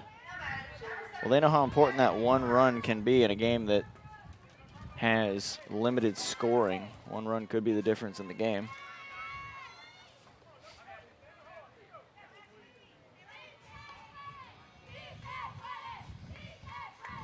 That sacrifice bunt laid down by Williams. Now Thomas is at third and Ashley Morris is at the plate. Morris a chance to give her team the lead. She's hitting in the 9 hole. She's singled back in the second, lined out to second base in the 4th. Good stop by the catcher. Could have been a game saver. Coming into this 6th inning, Chipola has stranded 7 runners, and the Buccaneers, Florida Southwestern, have stranded 8. Pitch on the outside corner for a strike. Count 2-1.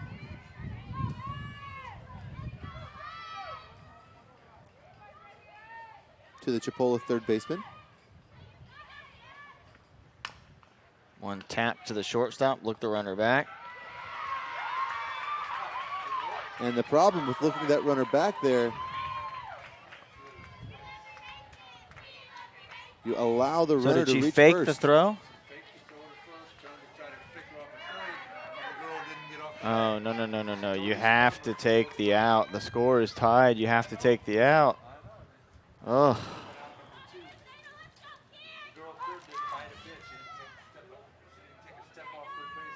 You got to rifle a throw over there and then count on your first baseman making a throw to get that out. They are not going to try to score right there anyways. Oh, that could really come back to hurt them. They threw down to second. The runner comes home, and just like that, it's a 3-2 game. They threw her out at second.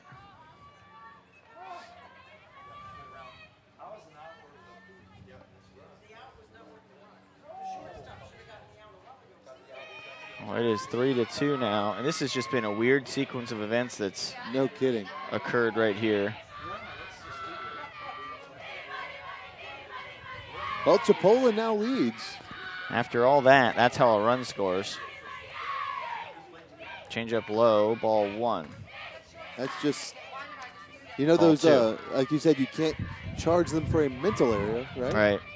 Well, it's just a fielder's choice on the shortstop play. That was hit, the one that Morris hit.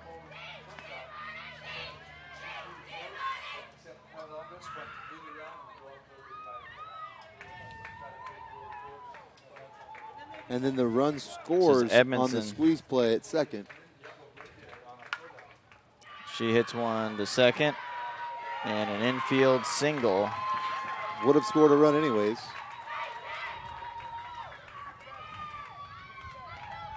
Well, it could have changed the way you approach the batter, though, too. It's an infield single for Edmondson. She's now 2 for 4 on the day, bringing up Gabrielle Santos. Gabrielle, go ahead. Sorry, Kyle. Santos 0 for 3. A ground out to short, a fly out to center, and a strikeout looking in the 4th. Ball 1 up and away to Gabriela Santos. Run scored here in the 6th by Chipola on a throw down to second to get a stolen, try to get a potential stealer. They did get it, but the runner just kind of walked home. Stolen base attempt. Safe at second. Borrico gets the tag down, but not before Edmondson slides into first, or slides into second.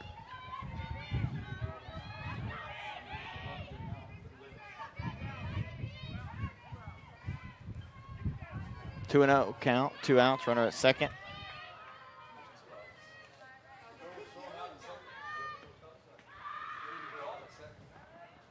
She walks into third. That didn't try to throw down. She wasn't ready for it. The catcher had no idea she was running.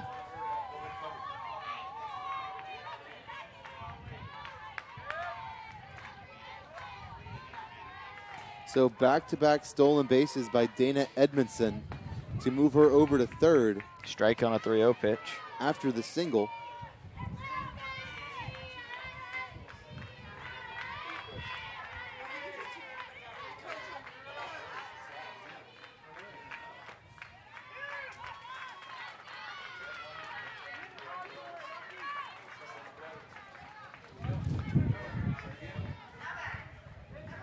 And that error to start the inning, the E6 on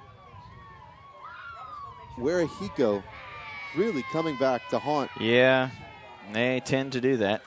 The Buccaneers now. Errors tend to get you. Bassford reaches on the error, steals a base, and then comes around to score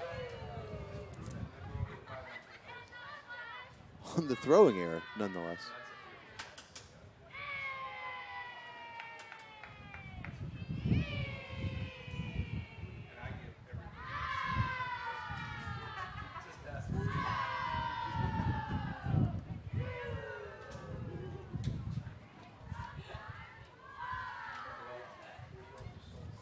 Oh, the circle meeting is over, and Gorman ready to go. Runners at first and third, big situation. You want to keep that lead at 1 if you're the Buccaneers. Chipola trying to add to that margin, give themselves some insurance going into the bottom of the 6th. The Buccaneers still with 2 chances to bat.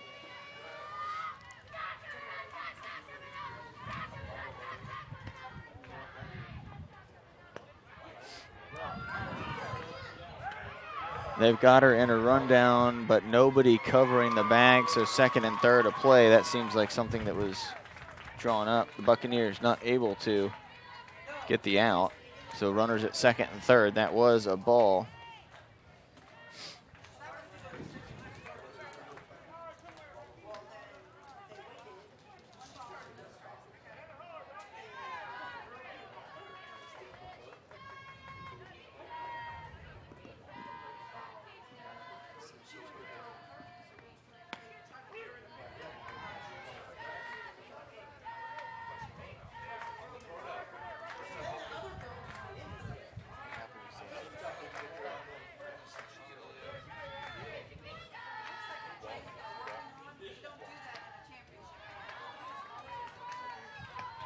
Second and third. And Santos walked and then advanced on that attempted rundown to get that run home. So they were willing to try to let Santos run around out there between first and second and try and get Edmondson home. Pitch looks good. No. Count moves to 3-1 on Madison Reagan.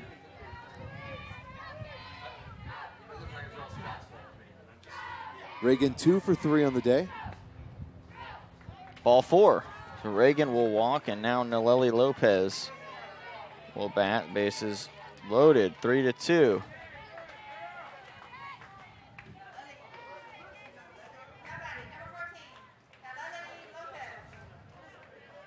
Lopez is 0 for 2 on the day. 4-3 sacrifice in the first. Grounds to the shortstop in the third and walked and is stranded at first in the 5th. Pitch outside, ball 1. There's that war chant. Yeah, that, as a Gator fan.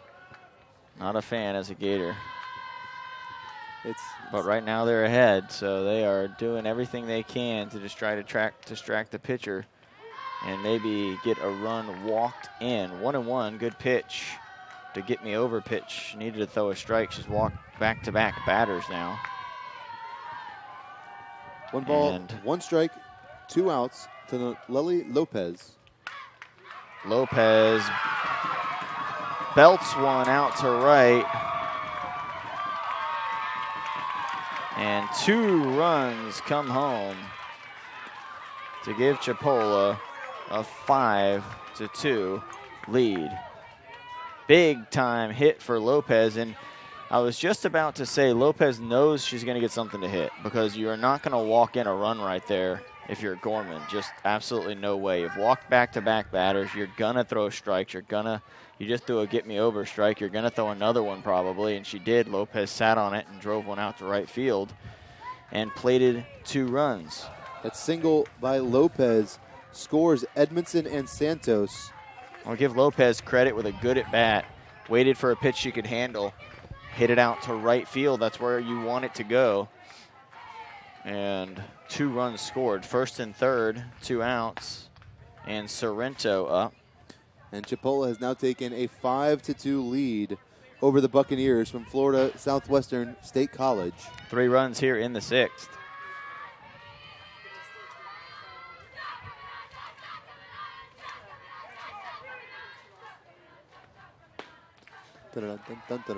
Shot coming on, shot coming on. That's what they're chanting there. That's a universal chant. Hear that one all over the ballpark. Sorrento can hit shots. She hit one yesterday, hit a grand slam. So Sorrento, it'd be tough. There's one hit to third, across the diamond and out. The Buccaneers get out of the inning, but not before Chipola scores 3. They'll take a 5-2 lead into the bottom half of the 6th. This is the FCSAA State Championship game. You're watching it right here on the FCSAA Sports YouTube channel.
We are back here from Dodgertown in Vero Beach, Florida.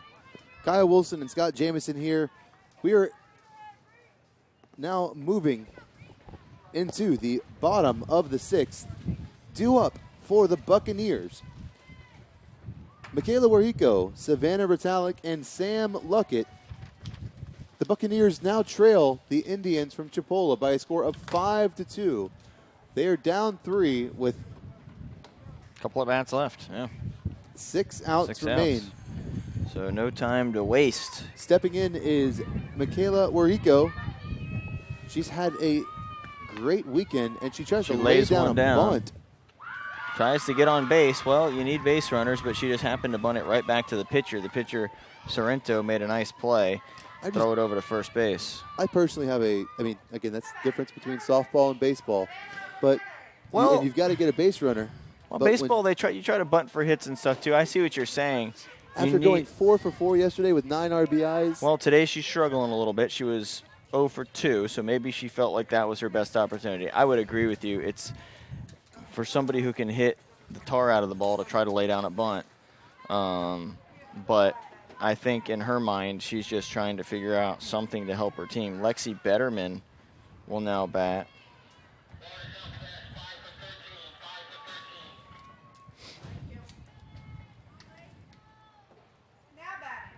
Betterman batting for Ritalik.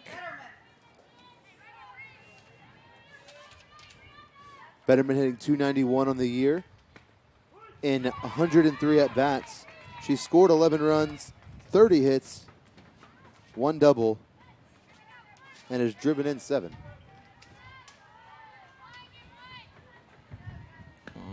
No better time for her if you are a Buccaneer fan than to see Betterman get on base.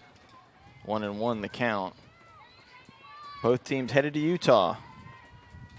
May 18th through the 21st. There's a base knock by Betterman. Pinch hit. And a nice job, nice piece of hitting by Lexi Betterman. And now Sam Luckett due to bat. We'll see. Yes, looks like Luckett's going to come up. Luckett singled back in the 4th.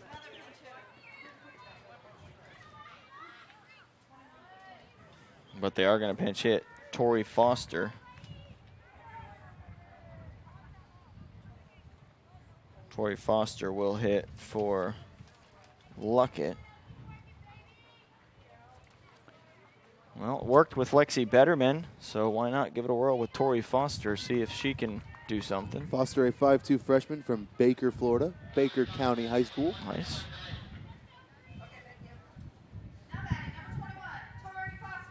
Foster hitting .303 in 122 at-bats. She's driven in 27. Ball 1 to Tori Foster.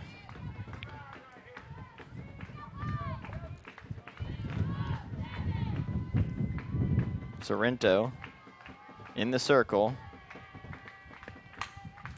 Foster back-to-back pinch hits for the Buccaneers.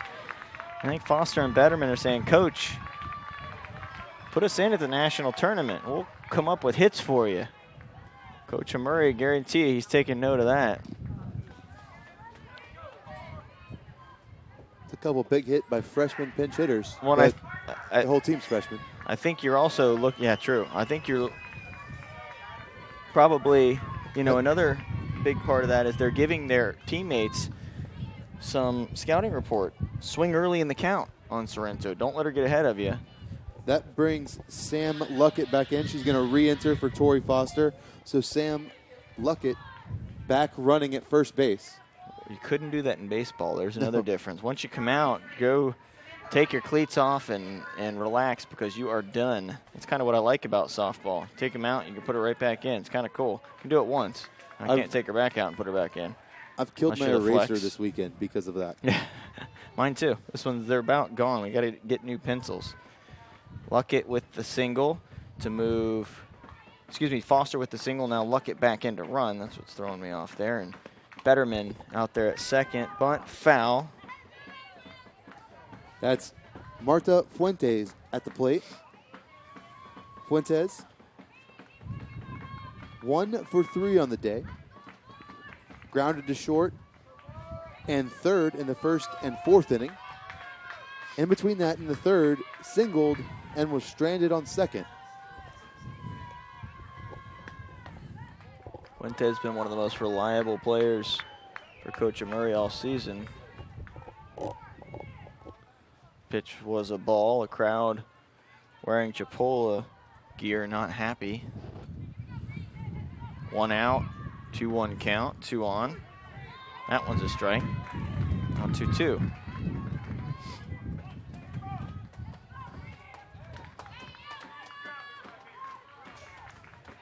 We'll see. Now 2 hours and 14 minutes into this game. Well, we started at about 10, so about 2:05. That one lined, hits the foot on the throw to try to get the double play of Betterman. Nice play by the shortstop. The line out to short. But yeah, we are over 2 hours now into this game. Grisa Bulanati now will bat with a chance to knock some runs in, and the Buccaneers need it. They need one of these players to come up big. The 2 pinch hitters got hits. Now they need their regulars. Bulanati takes a strike on the outside corner, 0-1. Bulanati also 1 for 3 on the day. She also singled in the third. Stranded at first.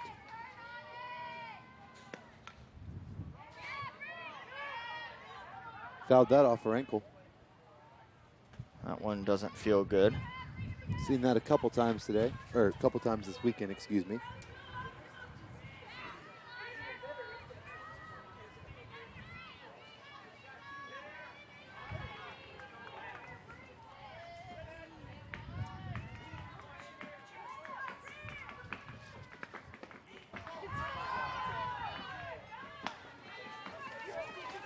That pitch, now 1-2 the count.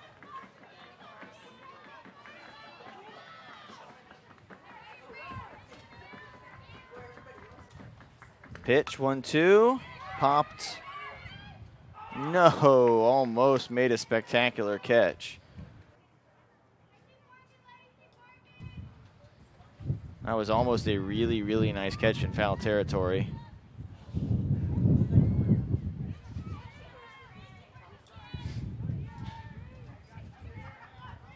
One ball, 2 strike count to Bulanati. Here's the 1-2 pitch. Slapped, in play, over for the out. So no damage done by the Buccaneers. The Indians get out of it. We're going to the 7th. Chipola with a 3-run lead. They'll try to add to it and give themselves some insurance here in the 7th. We'll be back with more from the FCSAA Championship right here on the FCSAA Sports YouTube channel.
We are back here from Dodgertown, field number 8, and beautiful Vero Beach, Florida. Kyle Wilson and Scott Jamieson here back on the broadcast. Stepping in for the Indians of Chipola College, the shortstop, Courtney Davis.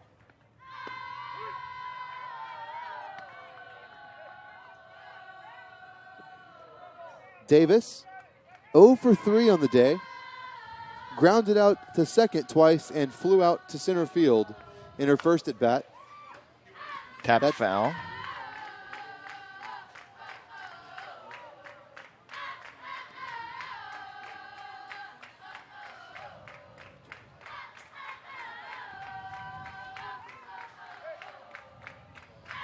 So Chipola has stranded 9 runners on base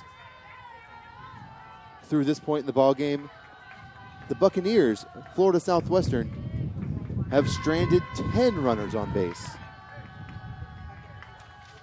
Well, the Buccaneers have had opportunities last inning, couple runners on for their number 1 and 2 hitters, Fuentes and Bulanati, the 2 highest average hitters, and they just couldn't get it done. Buccaneers have left 2 runners on in the 2nd, 3rd, 4th, and 6th innings. Swing and a miss, a strikeout for Gorman. Well, credit Sorrento, who's come in and done a good job for the Indians here in relief of Andringa.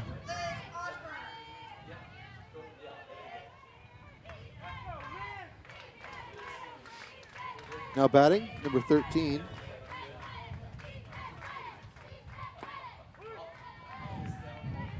That's Liz Osborne, the sophomore out of Kennesaw, Georgia.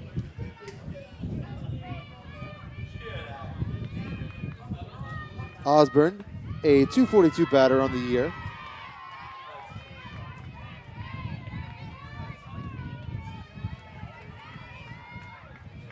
Oh, and 2 quickly. 1 out. Nobody on. Pitch down, tried to get her to go after something in the dirt. Good thing we have these wind screens on the microphones. I'm sure that people are still hearing the wind, but goodness gracious, if they weren't there. That one drilled out to right field. Not going to be a play at first, and a base hit for, looks like, was that Bassford? That was Osborne. Osborne is in the 7-hole, replacing Bassford. Now in the 8-hole, Brooke Williams coming to the plate. A single for Osborne. And now Williams a chance to get a runner or knock one in and give some insurance to the Chipola College Indians looking for back-to-back FCSAA championships. They're already headed to Utah along with the Buccaneers of Florida Southwestern State. And now one of them will get to hoist the trophy at the end and get rings and the whole bit. Both of them will have a chance to do that out in Utah. Ball gets away, runner goes down to second.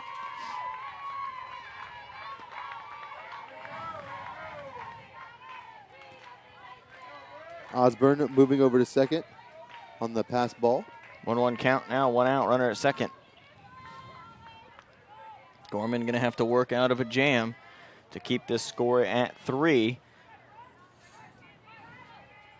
These two teams met earlier in the tournament in game 21. Chipola won 4-3, but they had to have 2 in the 7th to win that one. And they came from behind to get the win.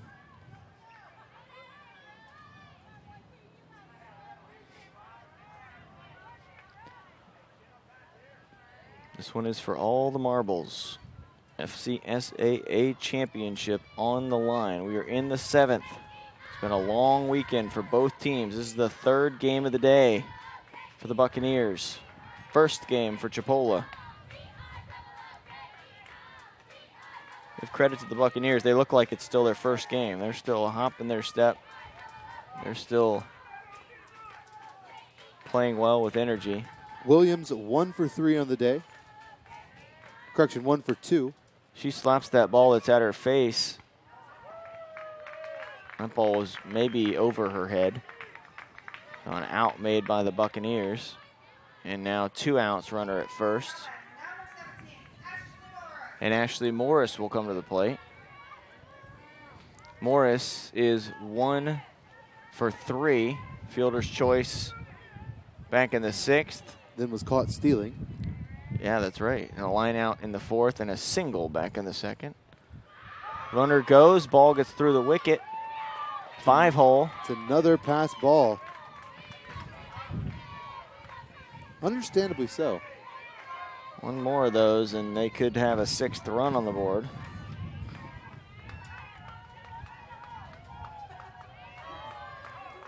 Back-to-back pass balls. That one hit hard up the middle. Run comes home for Chipola. Another 2-out RBI hit for the Indians. They thrive in high-pressure situations. A lot of them have been there and done this already. They won a championship last year. Should they win this one, this sophomore class will be one of the most successful in FCSAA history with 2 state championships.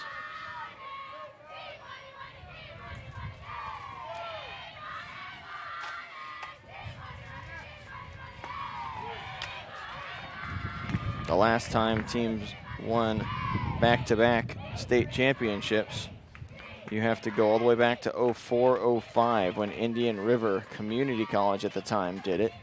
99 and 2000, Lake City Community College, who no longer has a team, did it. Lake City won 3 in 4 years. And Indian River won 3 in 4 years. Chipola won in 13, 15. They're trying to win another one here in 16. It would be the 4th straight time the Panhandle Conference had won it. That one up off the bag. Bulanati gets it.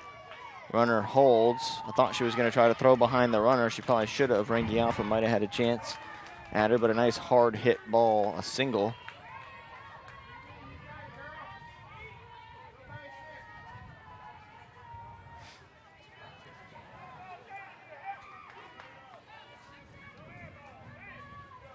Who won the national tournament last year? Any clue? I do not know. We can look it up Momentarily. Last time a team from Florida won it was 07, and it was Chipola. Won a national championship. Before that, you have to go back to 2002 when Indian River won a national championship. And then before that, Palm Beach in 1996 with a player named Crystal Bustos. She was really good, 30-something home runs. Played for Team USA, one of the most prolific home run hitters in the history of fast pitch softball.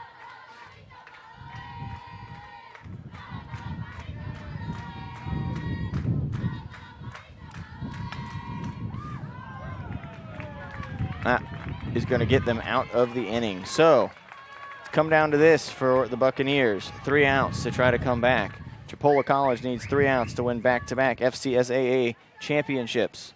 We'll be back right after this with the final half inning, potentially, of the game. You're watching the FCSAA State Championship on the FCSAA Sports YouTube channel.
Welcome back to historic Dodger Town in Vero Beach, Florida. You're watching the FCSAA championship game between Chipola College and the Florida Southwestern State College Buccaneers. Scott Jamison here with Kyle Wilson. Strike one from Sorrento, who is trying to get the win. Having issues finding who won the NJCA softball championship last year. But I will say that Belinda Hendricks was the coach of the tournament. Usually that means that they won, but I didn't think that. Oh, that ball was foul. Well,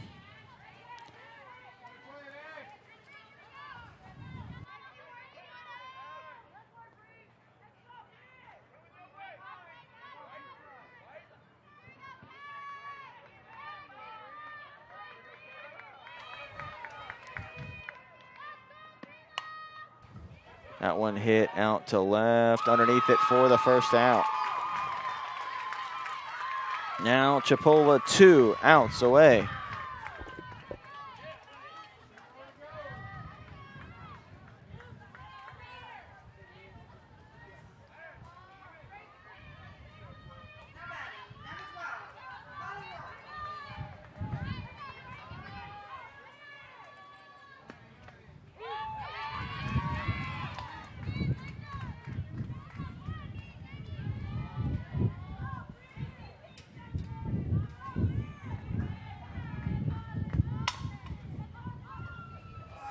That one off the glove and into left field for a hit. Rourke is on base with the hit. And a base runner now.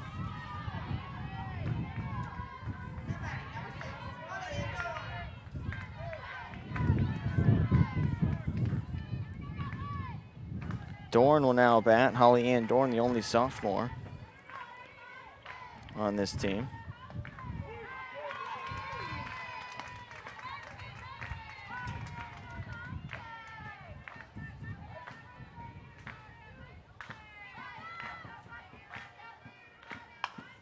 That one hit down the line, fair ball.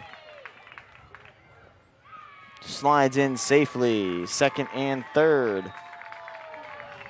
For the Buccaneers, a double for Holly Ann Dorn. And the Buccaneers have something going. Grayson Gladden up to bat.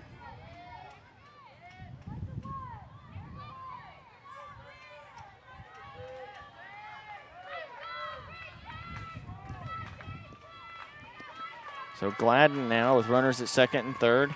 Florida Southwestern trails by 4, and I bet they are glad, the Indians that is, that they got that insurance run. Outside corner strike. Looking up some stats on the NJCA tournaments, Caitlin Murphy from Santa Fe College has the record for innings pitched in the tournament. She does. That one lined right back. And the double play. Ball game over. The game ends on a double play. Chipola College is the 2016 FCSAA champions. Congratulations to Chipola College, Coach Belinda and Jimmy Hendricks, and the entire Indian team on their second straight state championship.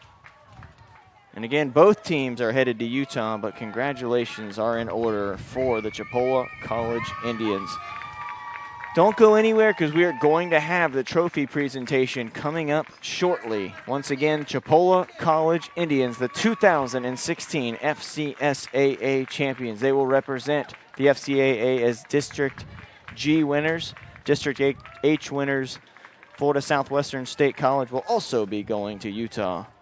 So Chipola College are your champions. It's been a lot of fun over these 3 days, Kyle, and long tournament, long day, actually not a long tournament, but long days during the tournament. Started with 16, got down to 2, and I feel like the teams that played the best over this tournament were the 2 teams in this game. It doesn't always work out like that, but they came up with the pitching when they needed it, came up with the hitting when they needed it, and Chipola College just put it all together. Chipola knocked out the #1 seed in this tournament. Yeah, they knocked Central Florida. Well, they put them into the losers bracket. You're right. State College of Florida took care of them, but they're down there getting their pictures. They're getting the table out. They're getting their championship photos. Coach Hendricks out there taking a picture, and she should probably be in that photo. You would think. They're getting all sorts of pictures, and that's what he's saying right now is, Coach, get in there. Maybe she doesn't like to be in the photos. So congratulations to Chipola College, and thank you to Jason, Christina, who have done the camera this entire time. Tyler Allen, who's done the camera and the computer. Myself and Kyle. We'll leave the crowd mic on for you, and we'll try to pick up the all-tournament team. We'll be back with you here momentarily. We're going to try to get a list so we can read off to you who the all-tournament team is. I'll tell you who the coach of the tournament is going to be is Belinda Hendricks and Jimmy Hendricks, because that goes to the winning team. Have a good idea of who the pitcher of the tournament is going to be. The rest of it will be determined, but we'll be back momentarily.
Well, Chipola was the national champions last year.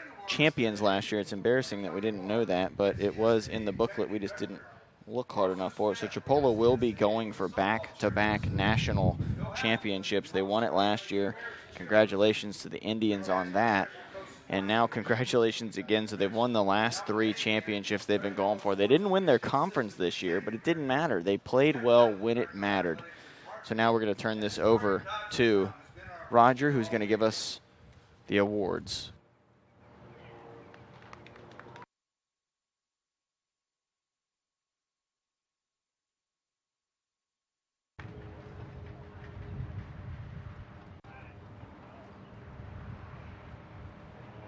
Following players have been named to the FCSAA All-Tournament team this year for the 2016 tournament.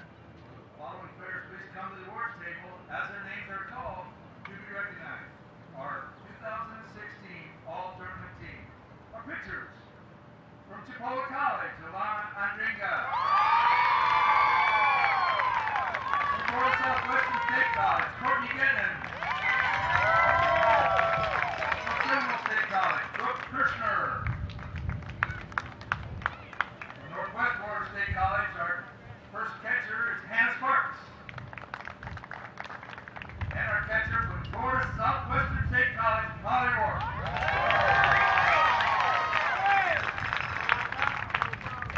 Our outfielders on the all-tournament team for 2016. From Chipola College, Dana Edmondson. Florida State College, Jacksonville, Lisa Halpin. From Seminole State College, Kate Kelly. And from Chipola College, Gabriela Santos. Our infielders for the 2016 All-Tournament team, from Florida Southwestern State College, Marta Fuentes. Southwestern State College, Michaela Wernico.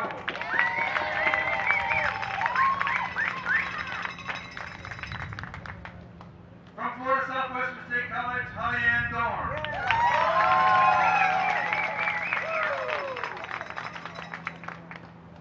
From Chipola College, Vitorana Sorrento.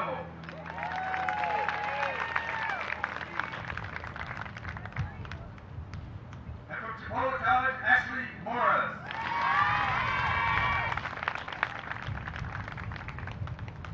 And our designated player award of the all-tournament team from Chipola College, Madison Reagan.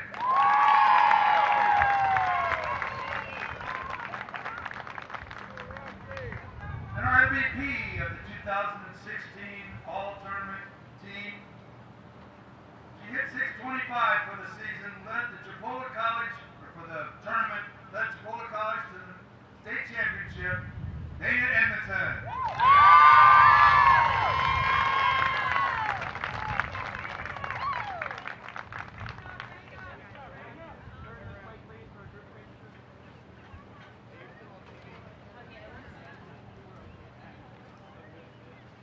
All right, I'm now going to announce the NJC District H champion and the FCSAA state runners-up team individually. As I name your name, please go to the center table.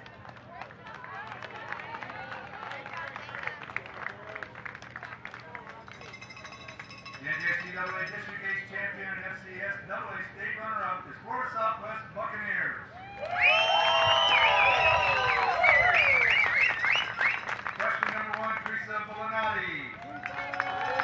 Freshman number 2, Grayson Gladden. Freshman number 3, Kayla Rangiapia. Freshman number 4, Marta Fuentes. Freshman number 5, Lexi Berman. Sophomore number 6, Holly Ann Dorn. Freshman number 7, Jenna Sacchetti. Freshman number 8, Julia Hancock. Freshman number 10, Bridget Kesey. Freshman number 12, Molly Rourke. Freshman number 13,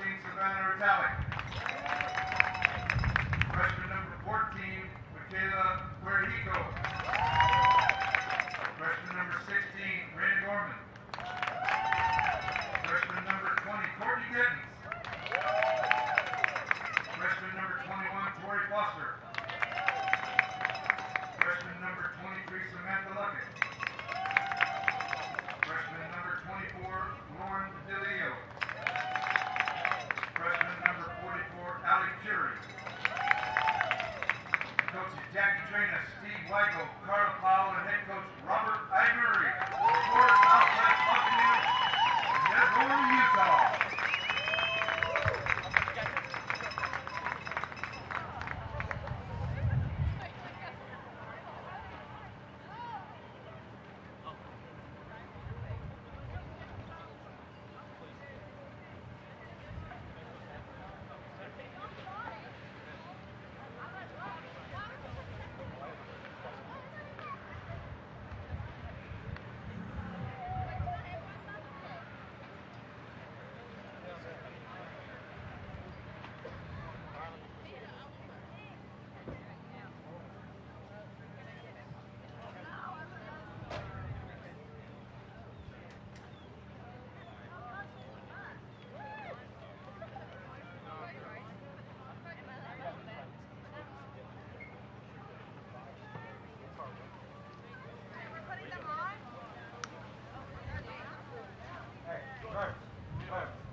I'd like to remind everybody that this is Florida Southwestern, Southwest Buccaneers' first year. For the 2016 season. Congratulations, they're going to Utah.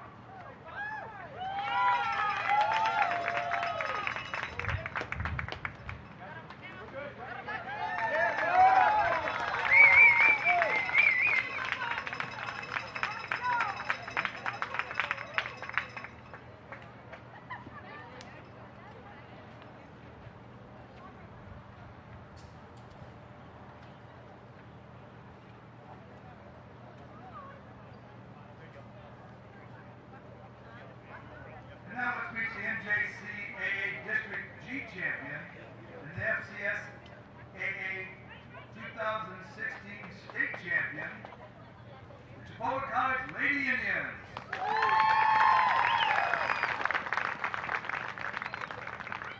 Freshman number 2, Kristen Thomas. Freshman number 4, Aaron Davey. Sophomore number 5, Gabriela Santos. Sophomore number 6, Alana Andrega. Sophomore number 8, Madison Reagan. Freshman number 10, Mirana Sorrento. Sophomore number 11, Dana Edmondson. Sophomore number 12, Courtney Davis. Sophomore number 13, Liz Osborne. Sophomore number 14, Nalali Lopez. Freshman number 17, Ashley Morris. Freshman number 19, Deborah Rivero. Freshman number 23, Lexi Bassworth. Freshman number 25, Brooke Williams. Freshman number 27, Jamie Morgan. Freshman number 29, Megan Morgan. And the coaches, Belinda and Jimmy Hendricks of the Chipola College Lady Indians.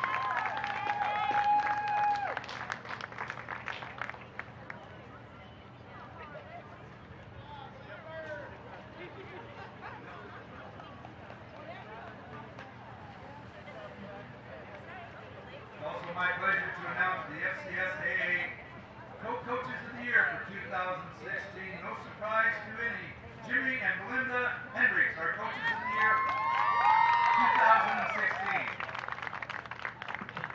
On behalf of all the Florida sports fans, we wish the best of luck to both Chipola College and Florida Southwest Buccaneers at the National NCAA tournament to be held in St. George, Utah on May 18th to the 21st. Best of luck, travel safe, bring home the gold. Well, there you have it. Chipola College going for 2 straight national championships. They've already made it 2 straight FCSAA championships. So good luck to the Chipola College Indians and Coach Belinda and Jimmy Hendricks as they try to bring back another national championship. And if they can't do it, hopefully Florida Southwestern State College will bring home a national championship. One of them needs to go out there and bring back that trophy to Florida where it belongs. Chipola did it last year. State champions, and then follow that up with a national championship.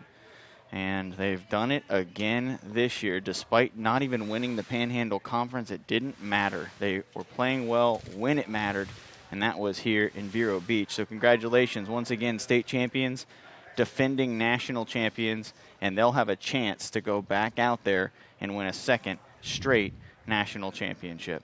We're going to sign off for the weekend. We appreciate you watching. Make sure you subscribe. The baseball tournament will be on May 15th through the 21st. So if your team is in that one, tune in. On behalf of myself, I'm Scott Jameson, Kyle Wilson, Tyler Allen, Jason Polvin, Christina Ferguson, all their hard work, Kelly Warren, who runs the FCSAA, Laurel Sue Smith, Bill Hamilton, and everybody else involved with the FCSAA, and Roger, who took care of the stats for us, and Bryce, and everybody else like that was able to get us those score sheets and stats. We really appreciate it. It means a lot. The whole staff, Jeff Biddle and Rick and all those guys, Rick Hatcher and all the guys here at Dodgertown that make our life easier. Thank you to all of them. That'll do it from Vero Beach. Have a good one. Congratulations, Chipola College Indians, back-to-back state champions.